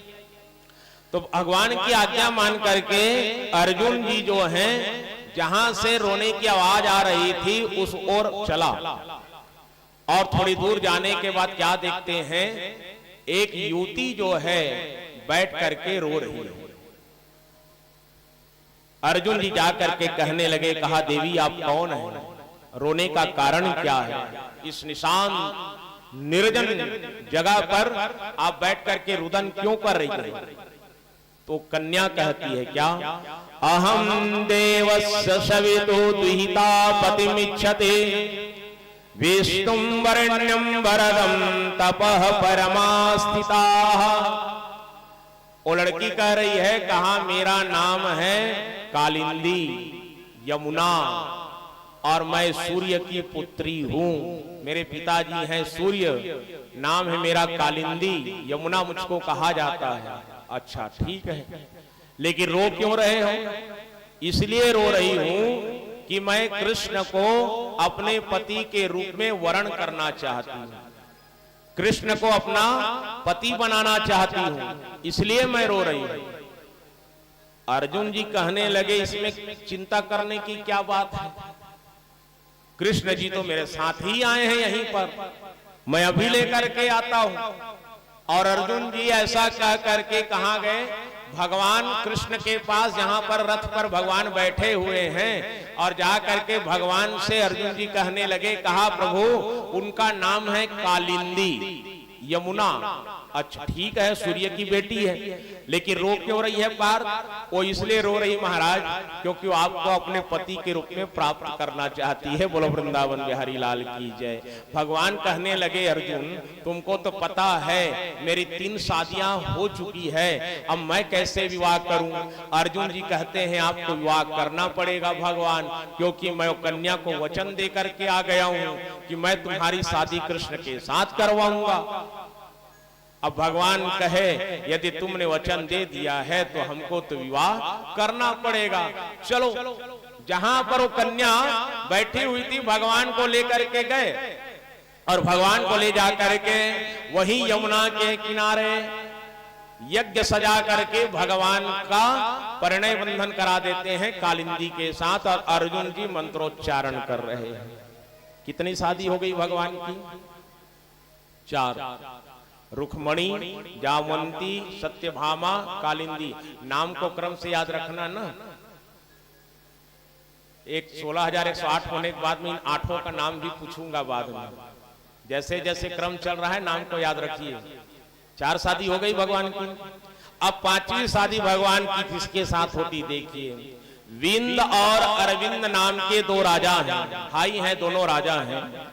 और उनकी बहन जिसका नाम है मित्र वृंदा, उनके साथ भगवान की 5वीं शादी होती है। बड़ा सुंदर कन्या है मित्र वृंदा के साथ। इनका 5वां विवाह भगवान के साथ हुआ है। 6वीं शादी भगवान की नग्नजीत की बहन सत्या के साथ हुई। अब नग्नजीत राजा है, अपनी बहन सत्या का स्वयंवर जब रखते हैं तो स्वयंवर में क्या किया उन्होंने? 7 बड़े बड़े बैलों को ला करके खड़ा कर दिया और घोषणा करा दिया कि जो भी योद्धा एक ही बार में इन 7 बैलों को नाथेगा उसके साथ हमारी पुत्री का विवाह, सत्या का विवाह कर दिया जाएगा। सब देश विदेश के बड़े बड़े राजा महाराजा सब आए हुए हैं। कई लोग जाते थे बैलों के पास, प्रयास करते थे। बड़े बड़े सिंह के बैल हैं, मारते थे तो ऐसे ही भाग जाते थे। कई लोग डर करके नहीं गए। अब नग्नजीत राजा जो है बड़ा चिंतित हो गया कि ये 7 बैलों को एक साथ कोई नाथ नहीं पा रहा है और मेरी बेटी का विवाह कैसे होगा। तो उसी सभा में भगवान कृष्ण भी गए हुए हैं।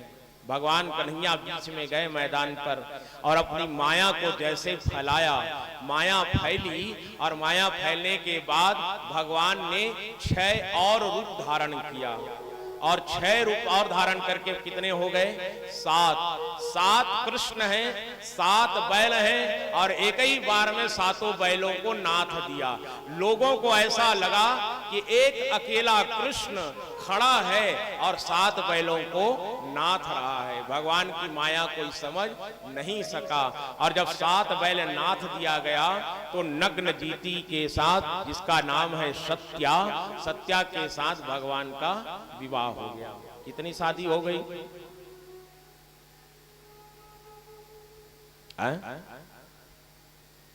बताओ बताओ। 5 हुआ है अभी तक, 6 हो गया। हाँ, 6वीं शादी है सत्या के साथ। 7वीं शादी भगवान की हुई है भद्रा के साथ। ये स्वयं राजा है। हाँ, अपने देश का संचालन खुद करती थी भद्रा, पिताजी नहीं है, स्वयं राजगद्दी पर बैठ करके राज्य का संचालन कर रही है।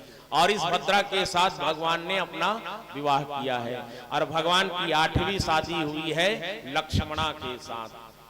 अब समझ गए ना? रुक्मणी, जामवंती, सत्यभामा, मित्रविंदा, कितने हुए? अब मित्रविंदा के पहले कालिंदी भी है, कैसे भूल रहे हो? यही पकड़ में आए कि नहीं आए? रुक्मणी, जामवंती, सत्यभामा, कालिंदी, उसके बाद मित्रविद्या, मित्रविद्या के बाद सत्या, सत्या के बाद भद्रा और भद्रा के बाद लक्ष्मणा। 8 हो गई। ये पटरानी है साहब, जिसके साथ शादी हुई ये पटरानी है। अब बचे कितने? 16,100 पत्नी है ना, 16,108। 16,100 कन्याओं के साथ भगवान फिर विवाह करने वाले हैं।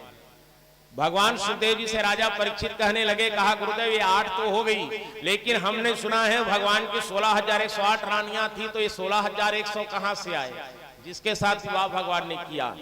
सुखदेव जी कहने लगे, कहा राजन, इस धरती पर एक पराक्रमी योद्धा हुआ था, राजा हुआ था, जिसका नाम है भौमासुर। कौन सा सुर? भौमासुर। भगवान के नाम बड़े सुंदर सुंदर रहते थे और राक्षसों के नाम बड़े खतरनाक। भौमासुर, समरासुर, अघासुर, बकासुर, सक्टासुर। जिसके नाम के पीछे मसूर लगता है वही असुर है, जिसमें सूर नहीं वो असुर है नहीं। भौमासुर बड़ा ताकतवर है और ताकतवर हो करके इन्होंने क्या किया था?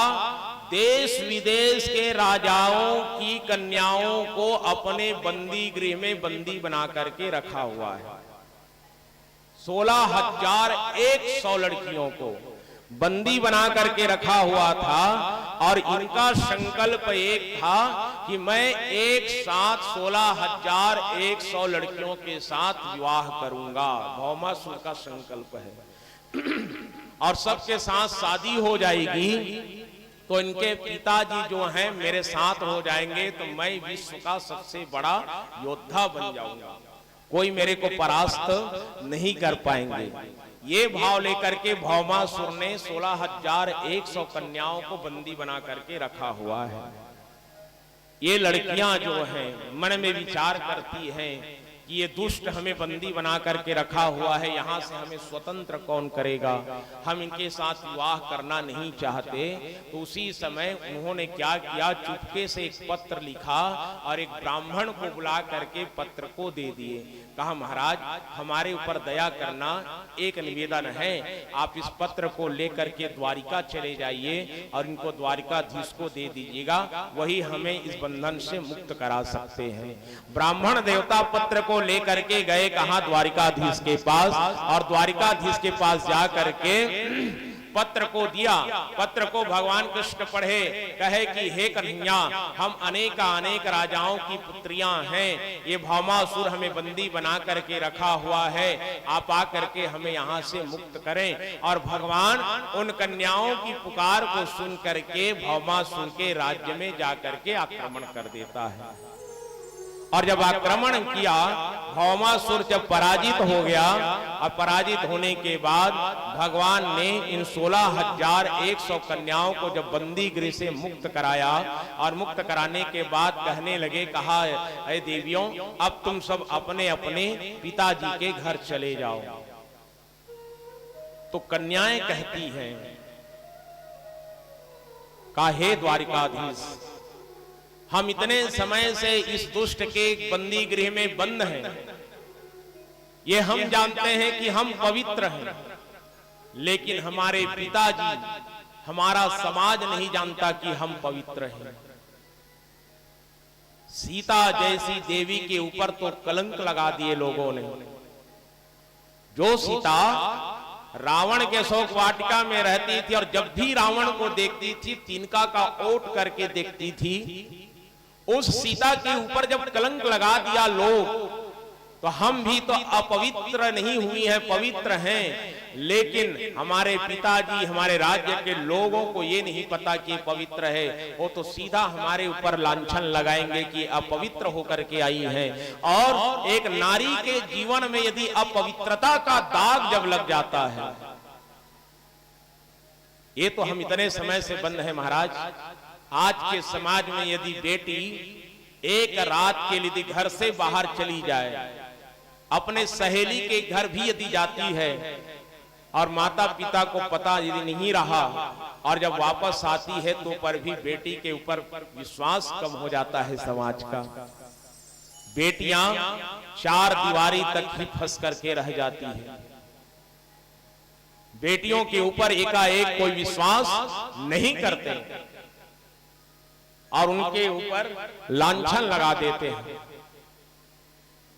भगवान कृष्ण कहने लगे, कहा देवी तो मैं क्या कर सकता हूं बताओ।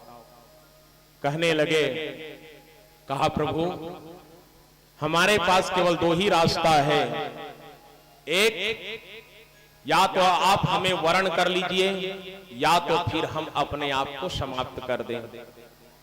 पहला रास्ता है मृत्यु का और दूसरा रास्ता है आप हमें वरण कर लें।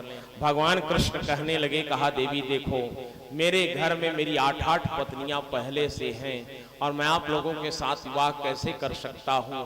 तो राजकुमारियां कहती है तो ठीक है द्वारिकाधीश, आप विवाह नहीं कर सकते तो हम लोगों को यहीं पर मार डालिए, आपके हाथों से मर जाएंगे तो सद्गति मिल जाएगी।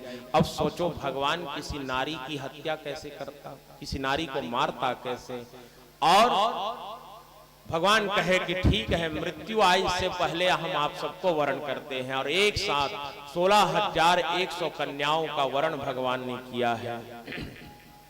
भगवान सुखदेव जी कहने लगे, कहा राजन ये जो 16,100 कन्याएं हैं वो कौन है जानते हो? ये सब वेद के मंत्र हैं। जितने भी वेद हैं उनके मंत्र हैं ये 16,100। और वेद के मंत्रों के साथ भगवान परिणय बंधन में बंधे हैं। ये सब मंत्र है, वेद मंत्र कन्याएं बन करके धरती पर आई थी केवल भगवान कृष्ण को पति के रूप में प्राप्त करने के लिए। और इन्हीं वेद मंत्रों के साथ भगवान का विवाह हुआ है।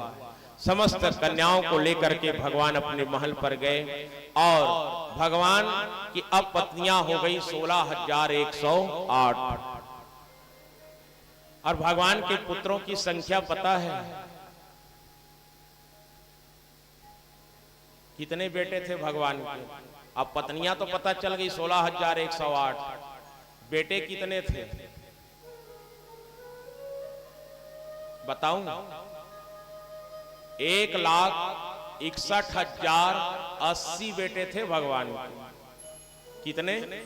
1,61,080 बेटा भगवान के। 16,108 पत्नियां स्वयं भगवान कृष्ण, बलराम जी हैं, उनकी पत्नी है रेवती, उनके बेटे हैं उग्रसेन है, वसुदेव है, देवकी है, अक्रूर है। कितना बड़ा परिवार रहा होगा भगवान का सोचो। और सब एक साथ रहते थे, हाँ पूरा एक साथ। और भगवान सब रानियों के पास जाते थे, समय सबको देते थे। इतने व्यस्त होकर के सबके पास भगवान के लिए समय था।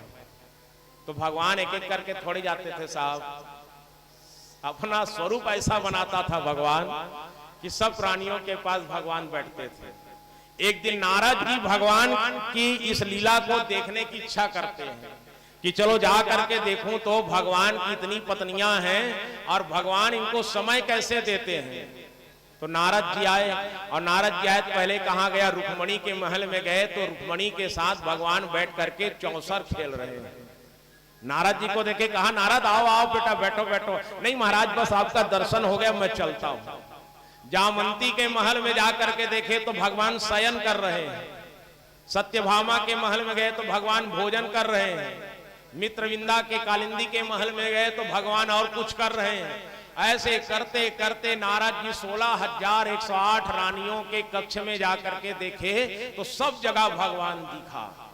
अब बताओ नारद को पता नहीं चला होगा कि भगवान मायापति है और अपनी माया से अपना स्वरूप बना सकते हैं, है ना?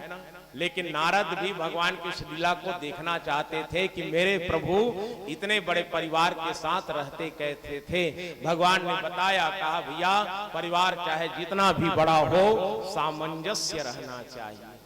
परिवार में जब तक एकता है समाज का कोई भी शत्रु उस परिवार का कुछ नहीं बिगाड़ सकता। यदि समाज परिवार में एकता में यदि टकराव आ गया, मनमुटाव आ गया तो मान करके चलिए शत्रु बहुत जल्दी आक्रमण करने के लिए तैयार बैठे रहते हैं। ये एकता का सूत्र भगवान ने दिया है इतना बड़ा परिवार बना करके। और ऐसे भगवान की लीला चल रही है। एक दिन भगवान कन्हैया माता रुक्मणी चक्र और गरुड़ जी के अभिमान को नाश करना चाहते हैं। तो कैसे नाश किए? रुक्मणी से कहते हैं देवी चलो आज उपवन में हम लोग घूमने के लिए चलते हैं।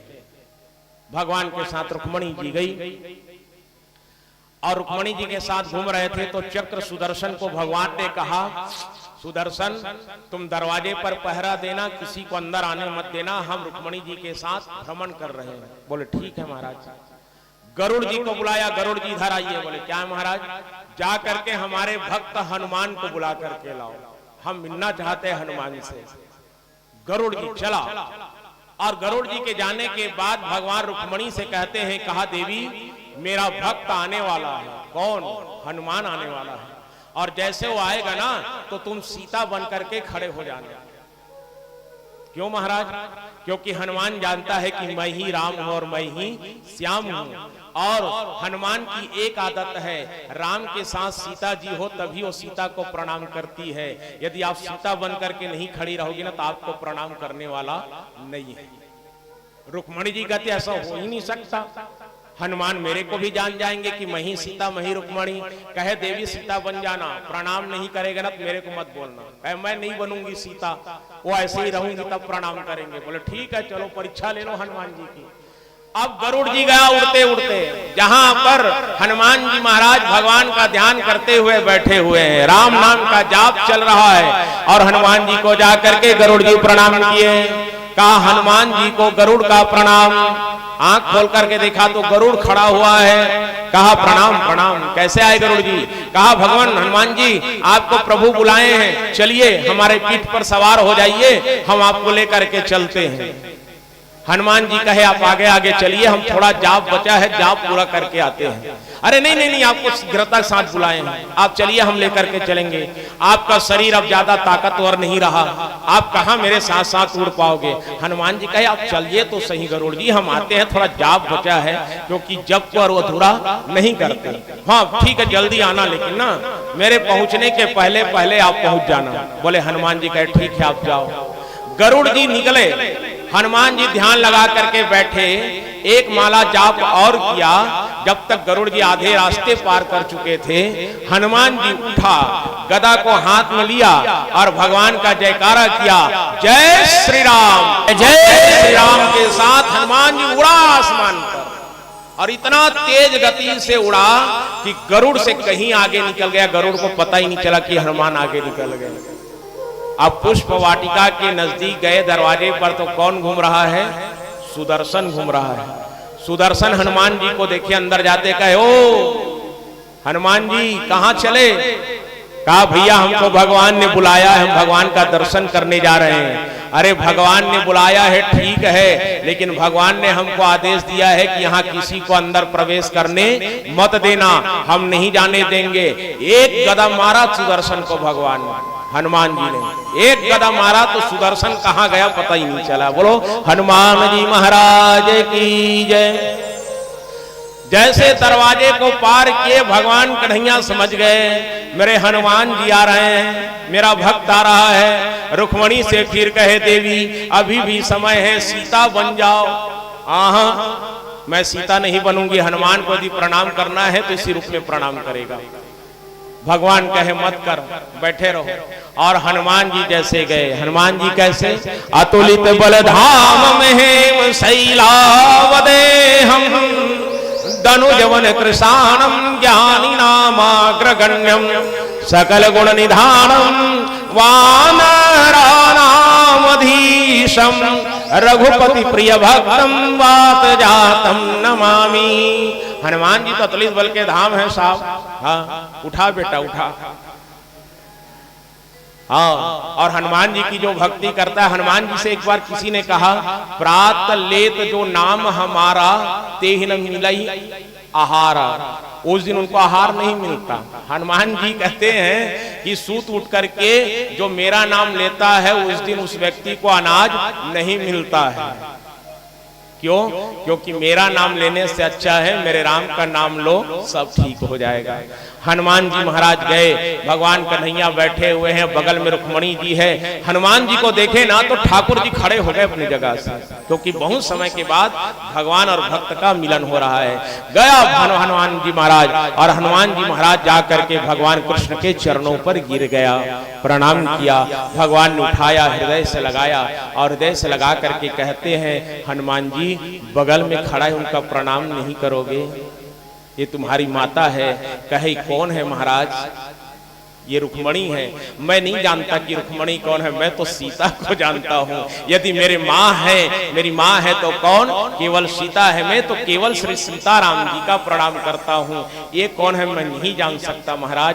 रुक्मणी सुनी तो पसीना छूट गया रुक्मणी जी को। अरे बाप रे, मेरे को अभिमान हो गया था कि हनुमान मेरे को पहचानेंगे। और उसी क्षण सीता के रूप में जैसे रुक्मणी जी आई, तब जाकर के भगवान श्री सीताराम जी का प्रणाम करते हैं। ये हनुमान की भक्ति, जिसके सीने पर, जिसके हृदय पर भगवान श्री सीताराम निवास करते हैं। तो आइए श्री हनुमान जी के चरणों पर एक भजन का भाव अर्पण कर लें, क्योंकि वंश रोज हनुमान जी के मंदिर में जाता है।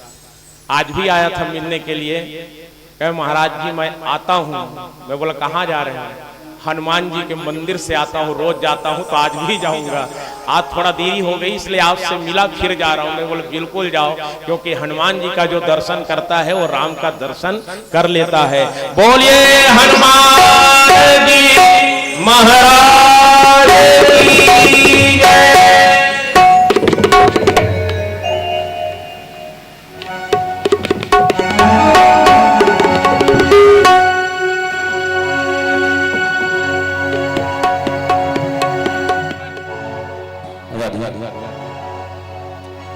बजरंग बली ने झूम के जलवा दिखा दिया, सोने से जड़ी लंका को कल में जला दिया। बोलिए हनुमान जी महाराज की जय हो।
सूप लेकर उड़के जीते लंका, सीता के सूप लेकर उड़के जीते लंका, लंका में कई हजार की बजाए सबके गंगा, लंका में कई हजार की बजाए सबके गंगा। सीता हरण के नाम छुपाए काम है, सीता हरण के नाम छुपाए काम है, छाती लचर दिखाए माँ सीता राम है, सीता राम है।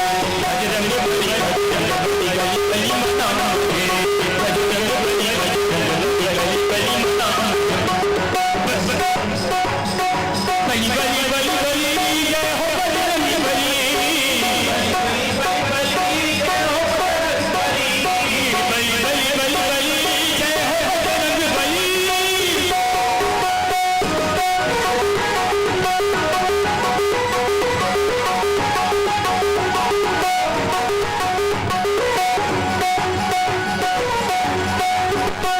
मंगल के दिन मतोला सब भगत मन मनाते, मंगल के दिन मतोला सब भगत मन मनाते, लाली सिंदूर माथे तोरे अंग भरी लगाते, लाली सिंदूर माथे तोरे अंग भरी लगाते। तो चरण माथ करिया के चार धाम है, तो चरण माथ करिया के चार धाम है, छाती लचर दिखाए माँ सीता राम है, सीता राम है।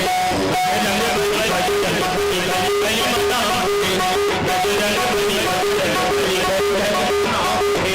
ओ जिनके दुल्हन मारे जब काम है, जिनके दुल्हन मारे जब काम है, छाती लचर दिखाए माँ सीता राम है, सीता राम है। बजरंग बली गली गली मनाम है, बजरंग बली गली गली मनाम है, बजरंग बली गली गली मनाम है, बजरंग बली गली मनाम है। जय जय श्री राधेश।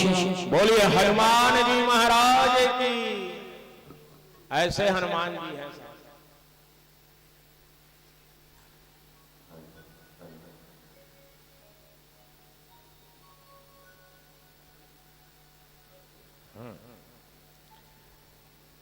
भोले बाबा जी के भक्त आदरणीय नागेश शुक्ला जी, श्री संजय मिश्रा जी, श्री सूर्या पांडे जी का आगमन आज की कथा में इस कथा प्रांगण पर उपस्थिति हुई है।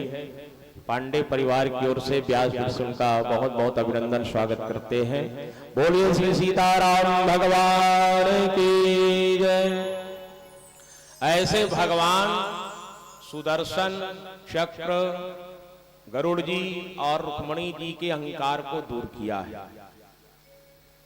भगवान सुखदेव जी कहने लगे, कहा राजन,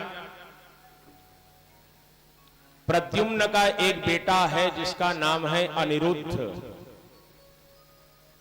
और अनिरुद्ध का विवाह होता है बाणासुर की बेटी उषा के साथ। इस कथा को आप श्रवण करें। बाणासुर की बेटी उषा एक दिन स्वप्न देखती है। उषा के हो तो दीदी हंसत, बोलो वृंदावन बिहारी लाल की जय। हाँ, नहीं ये वाली उषा नहीं है, वो अलग उषा है। एक दिन उषा रात में सोई हुई थी, तो रात में सुषुप्त अवस्था में एक स्वप्न दिखा उनको कि मेरी शादी हो गई है, एक सुंदर युवक के साथ शादी।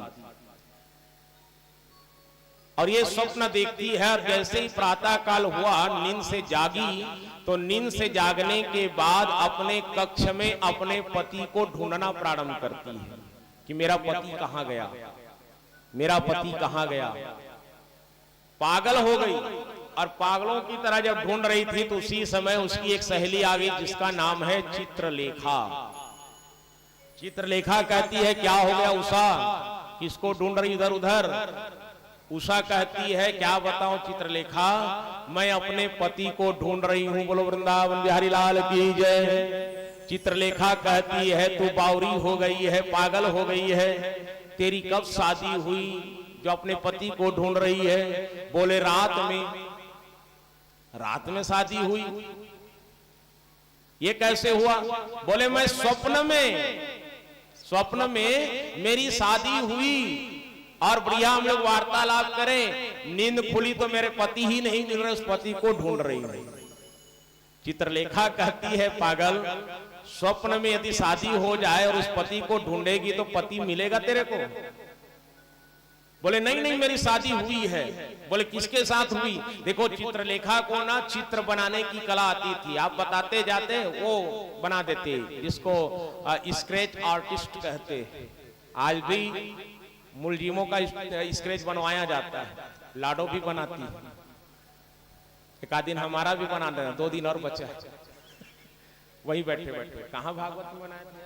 हाँ, छाती में एक गूंगा है जी, जी बढ़िया गूंगा, बोलता नहीं लेकिन मोबाइल पूरा चलाता है, और बैठे बैठे एकदम हूबहू तस्वीर बनाता है कागज में।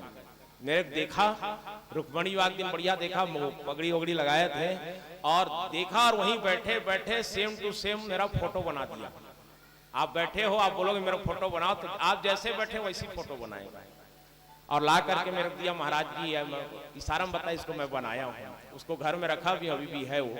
तो कई लोगों के पास बहुत कला होती है, तो ऐसी चित्रलेखा चित्रकारी करती थी। बोले चल तू बता तो तेरा वो पति दिखता कैसे था, और वो बताती जाती। तो चित्रलेखा चित्र बना रही है, तो पहला तस्वीर बन गया किसका? भगवान कृष्ण का। अरे ये तो द्वारिकाधीश है, अरे ये जो भी हो लेकिन दिखता ऐसे ही था, थोड़ा अंतर है। फिर बनाए तो बना किसका? प्रद्युम्न का।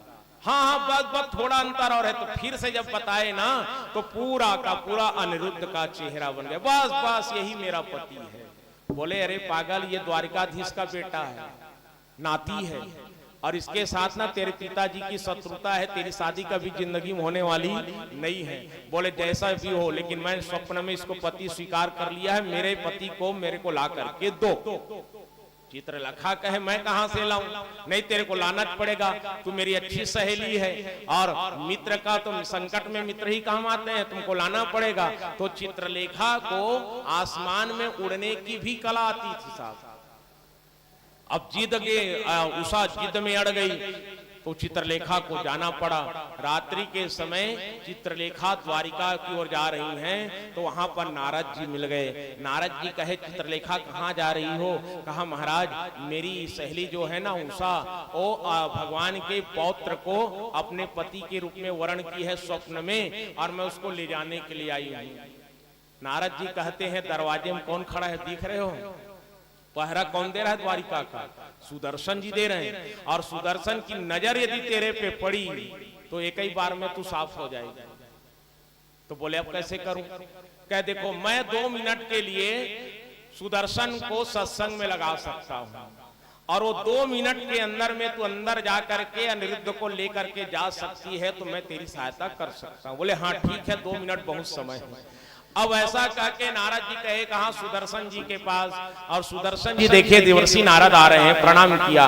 तो नारद जी कहते हैं सुदर्शन से, कहा भैया सुदर्शन तुम इतना काम करते हो जी, कभी तो भगवान का सत्संग कर लिया करो। तो सुदर्शन कहता है मेरे पास समय कहाँ है नारद जी, देख रहे हो ना पहरा दे रहा हूँ। अरे 2 मिनट बैठ जाओ, 2 मिनट में कोई कुछ नहीं करेगा, 2 मिनट में कौन अंदर जाएगा द्वारिका में? अच्छा चलो 2 मिनट का सत्संग करें। और जैसे नारद जी ने सुदर्शन को बैठाया, चित्रलेखा अंदर प्रवेश की और अनिरुद्ध को सोते हुए में उठा करके वापस आ गई। बोलो वृंदावन बिहारी लाल की जय। ले बता, इतना गहरी नींद में अनिरुद्ध सोया है। उठा करके सीधा बाणासुर की नगरी में महल के अंदर प्रवेश किए, और उषा के कक्ष में ले जाकर के अनिरुद्ध को बिस्तर में सुला दिया। उषा बैठे बैठे देख रही है। प्रातः काल जैसे सुबह हुई, अनिरुद्ध की आंखें खुली, आंखें खोल करके देखते हैं तो क्या देखे? सामने में एक कन्या बैठी हुई है, और आश्चर्य में पड़ करके कहते हैं ये तो मेरा कक्ष नहीं लगता, मैं कहाँ आ गया? और आप कौन हो देवी? उषा कहती है मैं बाणासुर की बेटी हूँ, मेरा नाम है उषा। वो तो ठीक है, लेकिन मैं यहाँ आया कैसे? उसको छोड़िए महाराज, कैसे आए उसको मत पूछिए। बोले मैं क्यों आया? कहे आप मेरे पति हो इसलिए मैंने आपको बुलाया। अनिरुद्ध जी कहते हैं देवी कैसे बात करती, हमारी शादी अभी हुई नहीं, हम आपके पति कैसे हो गए। उषा फिर बताई स्वप्न वाली बात, और बात कर रहे थे, द्वारपाल के कान में सुनाई पड़ा कि उषा के कक्ष में किसी पुरुष की आवाज आ रही है। देखो, बाणासुर का सख्त आदेश था कि उषा के कक्ष में बाणासुर के अलावा कोई भी पुरुष प्रवेश नहीं करेगा, इतना सख्त पहरा था उषा के कक्ष में। द्वारपाल जब सुने किसी पुरुष की आवाज, दौड़ करके गए बाणासुर के पास और जा करके कहने लगे, कहा महाराज उषा के कक्ष से किसी युवक की आवाज आ रही है। बाणासुर सुना तो दौड़ पड़ा उषा के कक्ष की ओर, दरवाजा खुलवाया, खोल करके अंदर जब प्रवेश किए देखते हैं कि युवक बैठा हुआ है। बाणासुर भड़क गया, क्रोध में आकर के कहता है, कहा उषा ये कौन है, यहाँ कैसे आया। उषा कहती है पिताजी ये मेरे पति है, मैंने इसको बुलाया है। बाणासुर कहता है अरे दुष्ट, कैसे बात करती है। स्वप्न की बात को जब बताया उषा ने, बाणासुर कहता है स्वप्न में यदि शादी किए हो वो हकीकत में नहीं हो सकता। बोले ये युवक कौन है। अनिरुद्ध कहता है हमारा नाम अनिरुद्ध है, हम द्वारिकाधीश कृष्ण के पौत्र हैं, प्रद्युम्न हमारे पिता हैं। और जैसे ही कृष्ण का नाम सुना साहब बाणासुर का गुस्सा और बढ़ गया, तुरंत सेवकों को बुलाया, कहा अनिरुद्ध को बंदी बना लो। कारागार में ले जाकर के अनिरुद्ध को डाल दिया गया। इधर द्वारिका में हल्ला मच गई कि अनिरुद्ध को कोई उठा करके ले गया है, सब ढूंढ रहे हैं कहाँ गया अनिरुद्ध, कहाँ गया अनिरुद्ध। पता चला कि बाणासुर के कारागार में अनिरुद्ध बंदी बना हुआ है। भगवान कन्हैया बलराम जी और सैनिकों को लेकर के बाणासुर की नगरी में चढ़ाई कर दिया और युद्ध जब किया बाणासुर के साथ।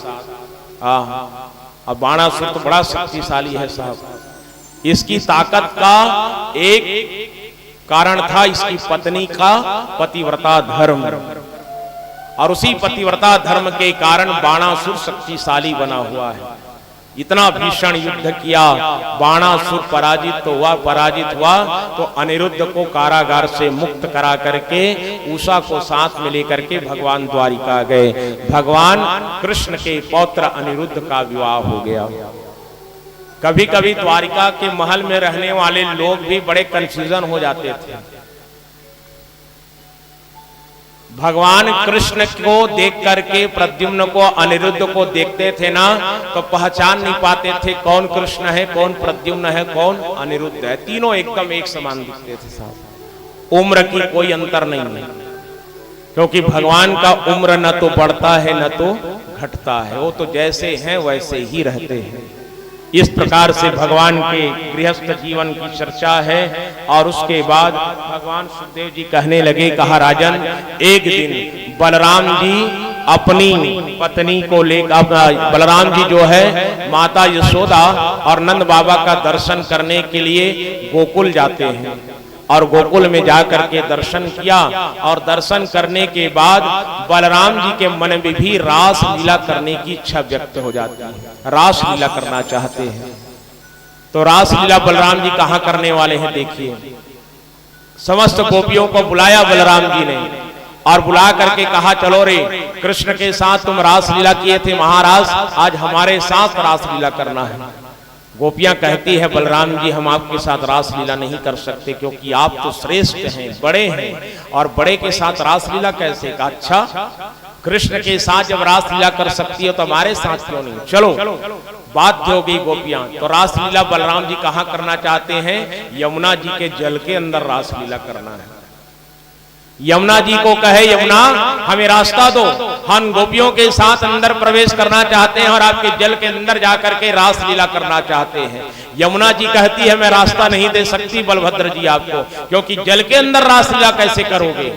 जब यमुना जी मना कर देती है तो बलराम जी भड़क गए और भड़क करके अपने हल को जमीन पर गड़ा करके जैसे खींचा तो यमुना जी का जल सूखना चालू हो गया। बोलिए बलभद्र भगवान की जय। यमुना का जल सूख रहा है, और जब यमुना का जल सूख रहा था तो यमुना व्याकुल हो गई, हाथ जोड़ करके खड़ी हो गई, कहने लगे बलराम जी हमें क्षमा कर दो, जल को शोषित मत करिए, क्योंकि जल के अंदर बहुत से जलचर प्राणी रहते हैं, यदि जल सूख जाएगा तो सब के सब जलचर प्राणी मर जाएंगे। और रास्ता दिया तो बलराम जी गोपियों को लेकर के जल के अंदर प्रवेश किए और 3 महीने तक भगवान बलराम जी ने रासलीला किया है। भगवान कृष्ण कितने महीने किए रासलीला? कल बताए थे, चारु चंद्र की चंचल किरणें खेल रही है जल थल में, 6 महीने का। और बलराम जी कितने महीने का किए? 3 महीने का रासलीला। इसके बाद भगवान कन्हैया और कुछ दैत्यों का उद्धार करते हैं, जिसमें पौंड्रक नाम का एक राजा भी हुआ था, जो अपने आप को कृष्ण कहता है। कृष्ण जैसे दिखता है वैसे मैं भी दिखूंगा। तो उनका मित्र काशी नरेश कहता है कृष्ण की 4 भुजाएं भी हो जाती हैं। तो उन्होंने नकली 2 भुजा भी बनवा लिया। कृष्ण तो चक्र सुदर्शन धारण करता है, तो नकली चक्र सुदर्शन भी बनवा लिया और नकली चक्र सुदर्शन बनवा करके अपने आप को कृष्ण कहला रहा है और अपनी पूजा स्वयं करवाता है कि मेरी पूजा करो। वहां के लोग डर करके पौंड्रक की आरती गाते थे, जय पौंड्रक देवा स्वामी, जय पौंड्रक देवा, भक्त जनन के प्रभु जी, प्राणन के देवा, ओम जय पौंड्रक देवा। उसकी आरती गाते थे डर करके। और भगवान कृष्ण के पास उन्होंने संदेश भेजा कि हमको वासुदेव मानो, हम वासुदेव हैं, और नहीं मानोगे तो तुम्हारा हम हत्या कर देंगे, राज्य में चढ़ाई कर देंगे। एक दूत को पत्र लेकर के भेजा, भगवान के सभा में जाकर के दूत बता रहा है, पत्र पढ़ता है तो सब हंसते हैं। भगवान कहे देखो हंसने की बात नहीं है, दूत अपना काम कर रहा है और हम चलते हैं पौंड्रक नगरी में, जा करके हम समझाते हैं।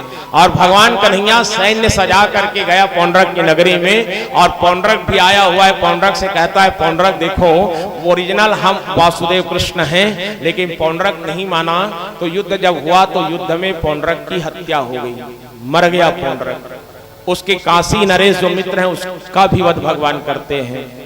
और काशी नरेश जब मर गया तो काशी नरेश का बेटा कृत्या नाम की राक्षसी को प्रकट करती है और द्वारिका में आग लगाने का प्रयास करता है। तो भगवान ने चक्र सुदर्शन से कृत्या का नाश किया और काशी नरेश के पुत्र को भी मार देता है। पौंड्रक का भी उद्धार भगवान ने किया। इसके बाद द्विद नाम के वानर का उद्धार भगवान बलराम के हाथों हुआ है। ये द्विद वानर कौन है? सुखदेव जी बताए राजा परीक्षित को, कहा राजन ये द्विद वानर राम के साथ रहते थे त्रेता युग में। जब भगवान राम लंका में चढ़ाई करने के लिए गए थे तो ये द्विद वानर जो है एक दिन रात के अंधेरे में उठ करके लंका के नगर में प्रवेश किया और वहां जो निशाचर जो नारियां थी उसके साथ ये अभद्र व्यवहार किया था, जिसके कारण भगवान ने इसको अपने दल से हटा दिया था। ये द्विद वानर एक दिन क्या करता है, भगवान बलराम जी अपनी पत्नी रेवती को लेकर के उपवन में घूमने के लिए गए हुए थे, दास दासी भी है साथ में। तो ये द्विद वानर नारियों को देख करके उनके साथ अभद्र व्यवहार करता है। नारियों के बाल को पकड़ करके खींच देता था, वस्त्र को पकड़ करके खींचता था। जहां पर बलराम जी रेवती जी बैठे हुए थे वहां पर मदिरा को गिरा दिया तो भगवान बलराम जी ने उसको खींच करके अपने मुसल से मार करके उद्धार किया है। ऐसे भगवान उद्धार करते जा रहे हैं। इसके बाद भगवान सुखदेव जी जरासंध के साथ युद्ध की कथा बताने वाले हैं। तो आइए एक छोटा सा भजन सुने, उसके बाद जरासंध का वध करेंगे, उसके बाद शिशुपाल का वध होगा, दंतवक्र का वध होगा और फिर सुदामा जी का पावन चरित्र हम और आप सब श्रवण करेंगे। और एक निवेदन मैं कर देता हूं, सुदामा जी की कथा को भागवत का प्राण कहा गया है, क्योंकि सुदामा जी की कथा को कहते कहते संत लोग कहते हैं सुखदेव जी की वाणी रुक गई थी।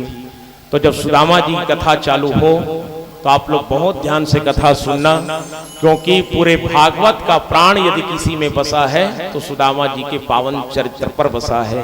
तो आइए जरासंध की हम कथा सुने, उसके पर एक छोटा सा भजन श्रवण कर ले। बोलिए बांके बिहारी लाल की जय। जीवन है तेरे हवाले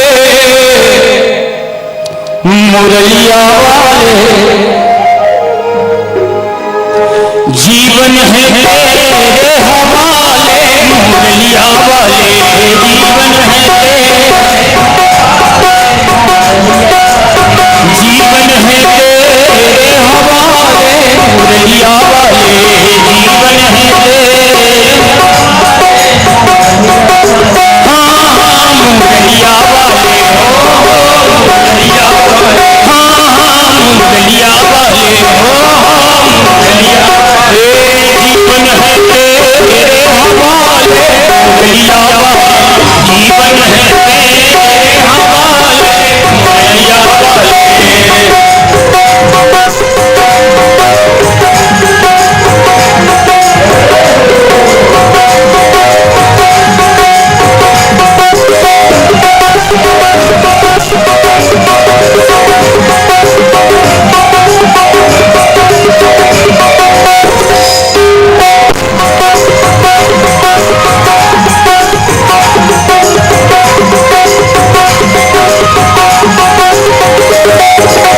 हम कठपुतली तेरे हाथों की, हम कठपुतली तेरे हाथों की, हम कठपुतली तेरे हाथों की, तेरे हाथों की, तेरे हाथों की, तेरे हाथों की, तेरे हाथों की, चाहे चाहे तुझे ऐसा न चाहे मुरलिया वाले, चाहे तुझे ऐसा न चाहे मुरलिया वाले, जीवन है तेरे हवाले मुरलिया वाले, जीवन है तेरे हवाले मुरलिया वाले।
राधे राधे। बोले बांके बिहारी लाल की जय हो। जय कहने वालों की।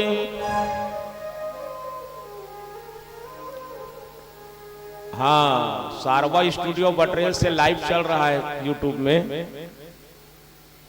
हम लोग तो 2 दिन बाद चले जाएंगे, लेकिन यादें यूट्यूब में रहेगी। आखिरी आखिरी आता है ना तो मन बड़ा उदास हो जाता है। तो जिसको भी कथा लाइव देखना है तो सारवा स्टूडियो बटरेल सर्च मारेंगे, कथा पूरी लाइव चलेगी। और जाने के बाद जब याद आए तो पर भी आप सर्च मार के कथा देख सकते हैं। तो इस शूटिंग करने वालों को भी जय। बने कर बेटा। भगवान सुखदेव जी कहने लगे, कहा राजन, महाराज युधिष्ठिर राजसु यज्ञ करने वाले हैं और राजसु यज्ञ में भगवान को आमंत्रण भेजते हैं। सभा में भगवान कृष्ण बैठे हुए हैं। उसी समय इंद्रप्रस्थ से एक दूत गया और भगवान को पत्र दिए।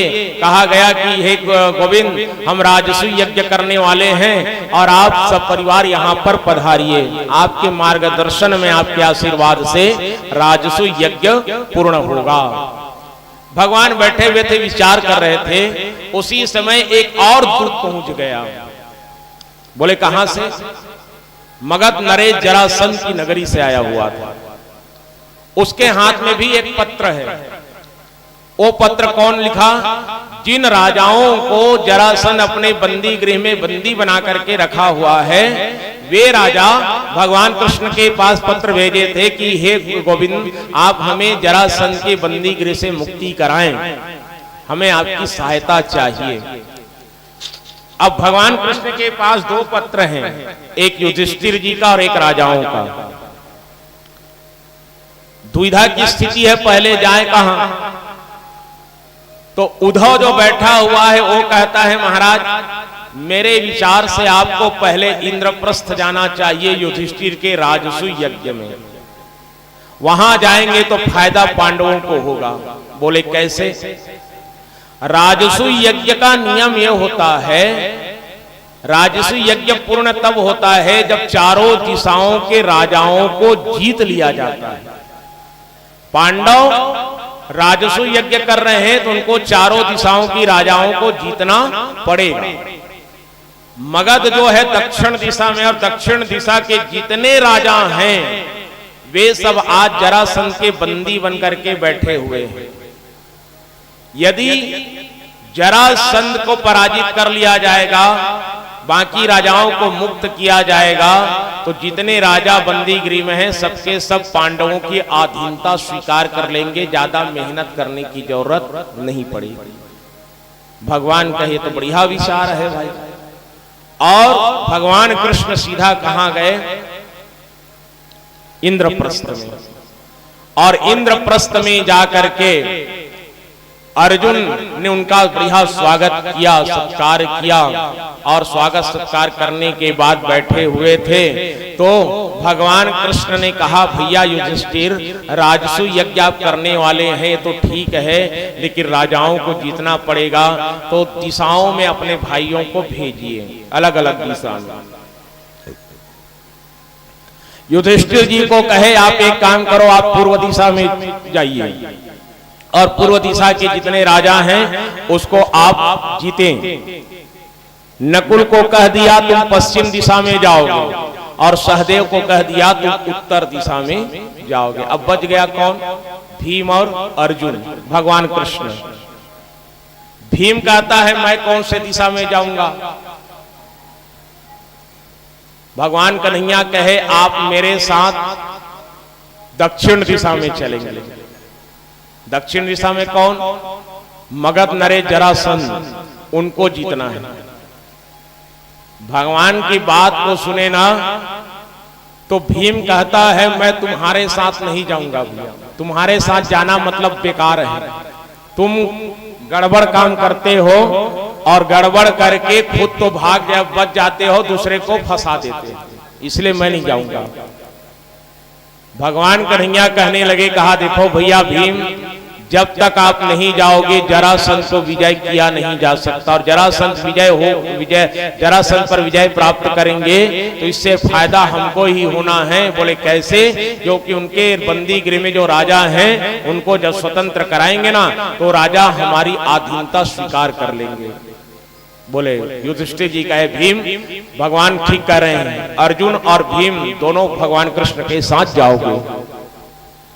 भगवान कन्हैया अर्जुन और भीम को लेकर के जरासंध की नगरी की ओर चला, और नगरी में पहुंचने के पहले ब्राह्मण का रूप बना लिया तीनों ने, और ब्राह्मण का रूप बना करके जरासंध के महल के पास गया। द्वारपालों ने देखा कि 3 ब्राह्मण आए हुए हैं। महाराज जरासंध को जाकर के कहने लगे, कहा महाराज दरवाजे पर 3 ब्राह्मण आए हैं जो आपसे मिलना चाहते हैं। अच्छा ब्राह्मण आए हैं तो उनको बुलाओ सम्मान के साथ, क्योंकि जरासंध ठीक है व्यवहारिक रूप से दुष्ट था, लेकिन ब्राह्मणों की बहुत इज्जत करता था जरासंध। हाँ, बहुत सम्मान करता था ब्राह्मणों का।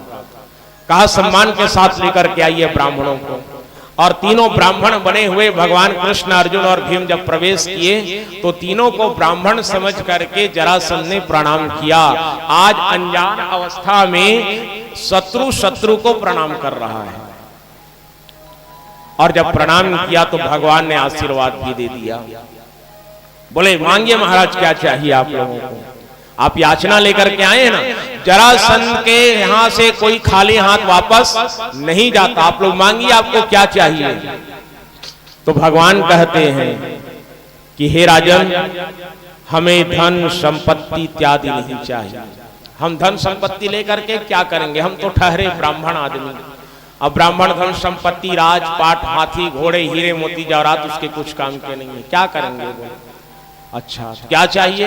तो भगवान कहता है, युद्धम नो देहि राजेंद्र द्वंद्वसो यदि मन्यसे युद्धार्थिनो वयं प्राप्ता राजन्यानान कांक्षिणाः। कहते हैं राजन, यदि आप देना चाहते हैं तो युद्ध दान दीजिए। हम युद्ध करना चाहते हैं, द्वंद्व युद्ध करना चाहते हैं, आप द्वंद्व युद्ध देने का दान दे दीजिए। जैसे भगवान ने कहा, द्वंद्व युद्ध की बात सुन करके जरासंध सोच में पड़ गया कि जरासंध से युद्ध दान मांगने वाले ये कौन है, वो भी ब्राह्मण। बड़े बड़े क्षत्रिय जरासंध के सामने टिक नहीं पाता, तो ये साधारण ब्राह्मण मुझसे युद्ध दान मांगने वाले हैं कौन। कहने लगा जरासंध कि आप ब्राह्मण नहीं हो सकते साहब, युद्ध दान मांगने वाला ब्राह्मण नहीं हो सकता। आप तीनों हैं कौन, अपने स्वरूप पर आइए। और जब स्वरूप में आया तो भगवान कृष्ण और अर्जुन भीम को देख करके जरासंध हंस पड़ता है। कहने लगा, कहा वार रण छोड़, याद कर रण को छोड़ करके भागा था और आज फिर युद्ध मांगने आया है। मैं तेरे साथ क्या युद्ध करूंगा जो रण को छोड़ करके भागा हूं। भगवान कृष्ण कहे मेरे साथ नहीं करना है तो कोई दिक्कत नहीं है। संध्या का समय हो गया था तो जरासंध ने करिए कल प्रातः काल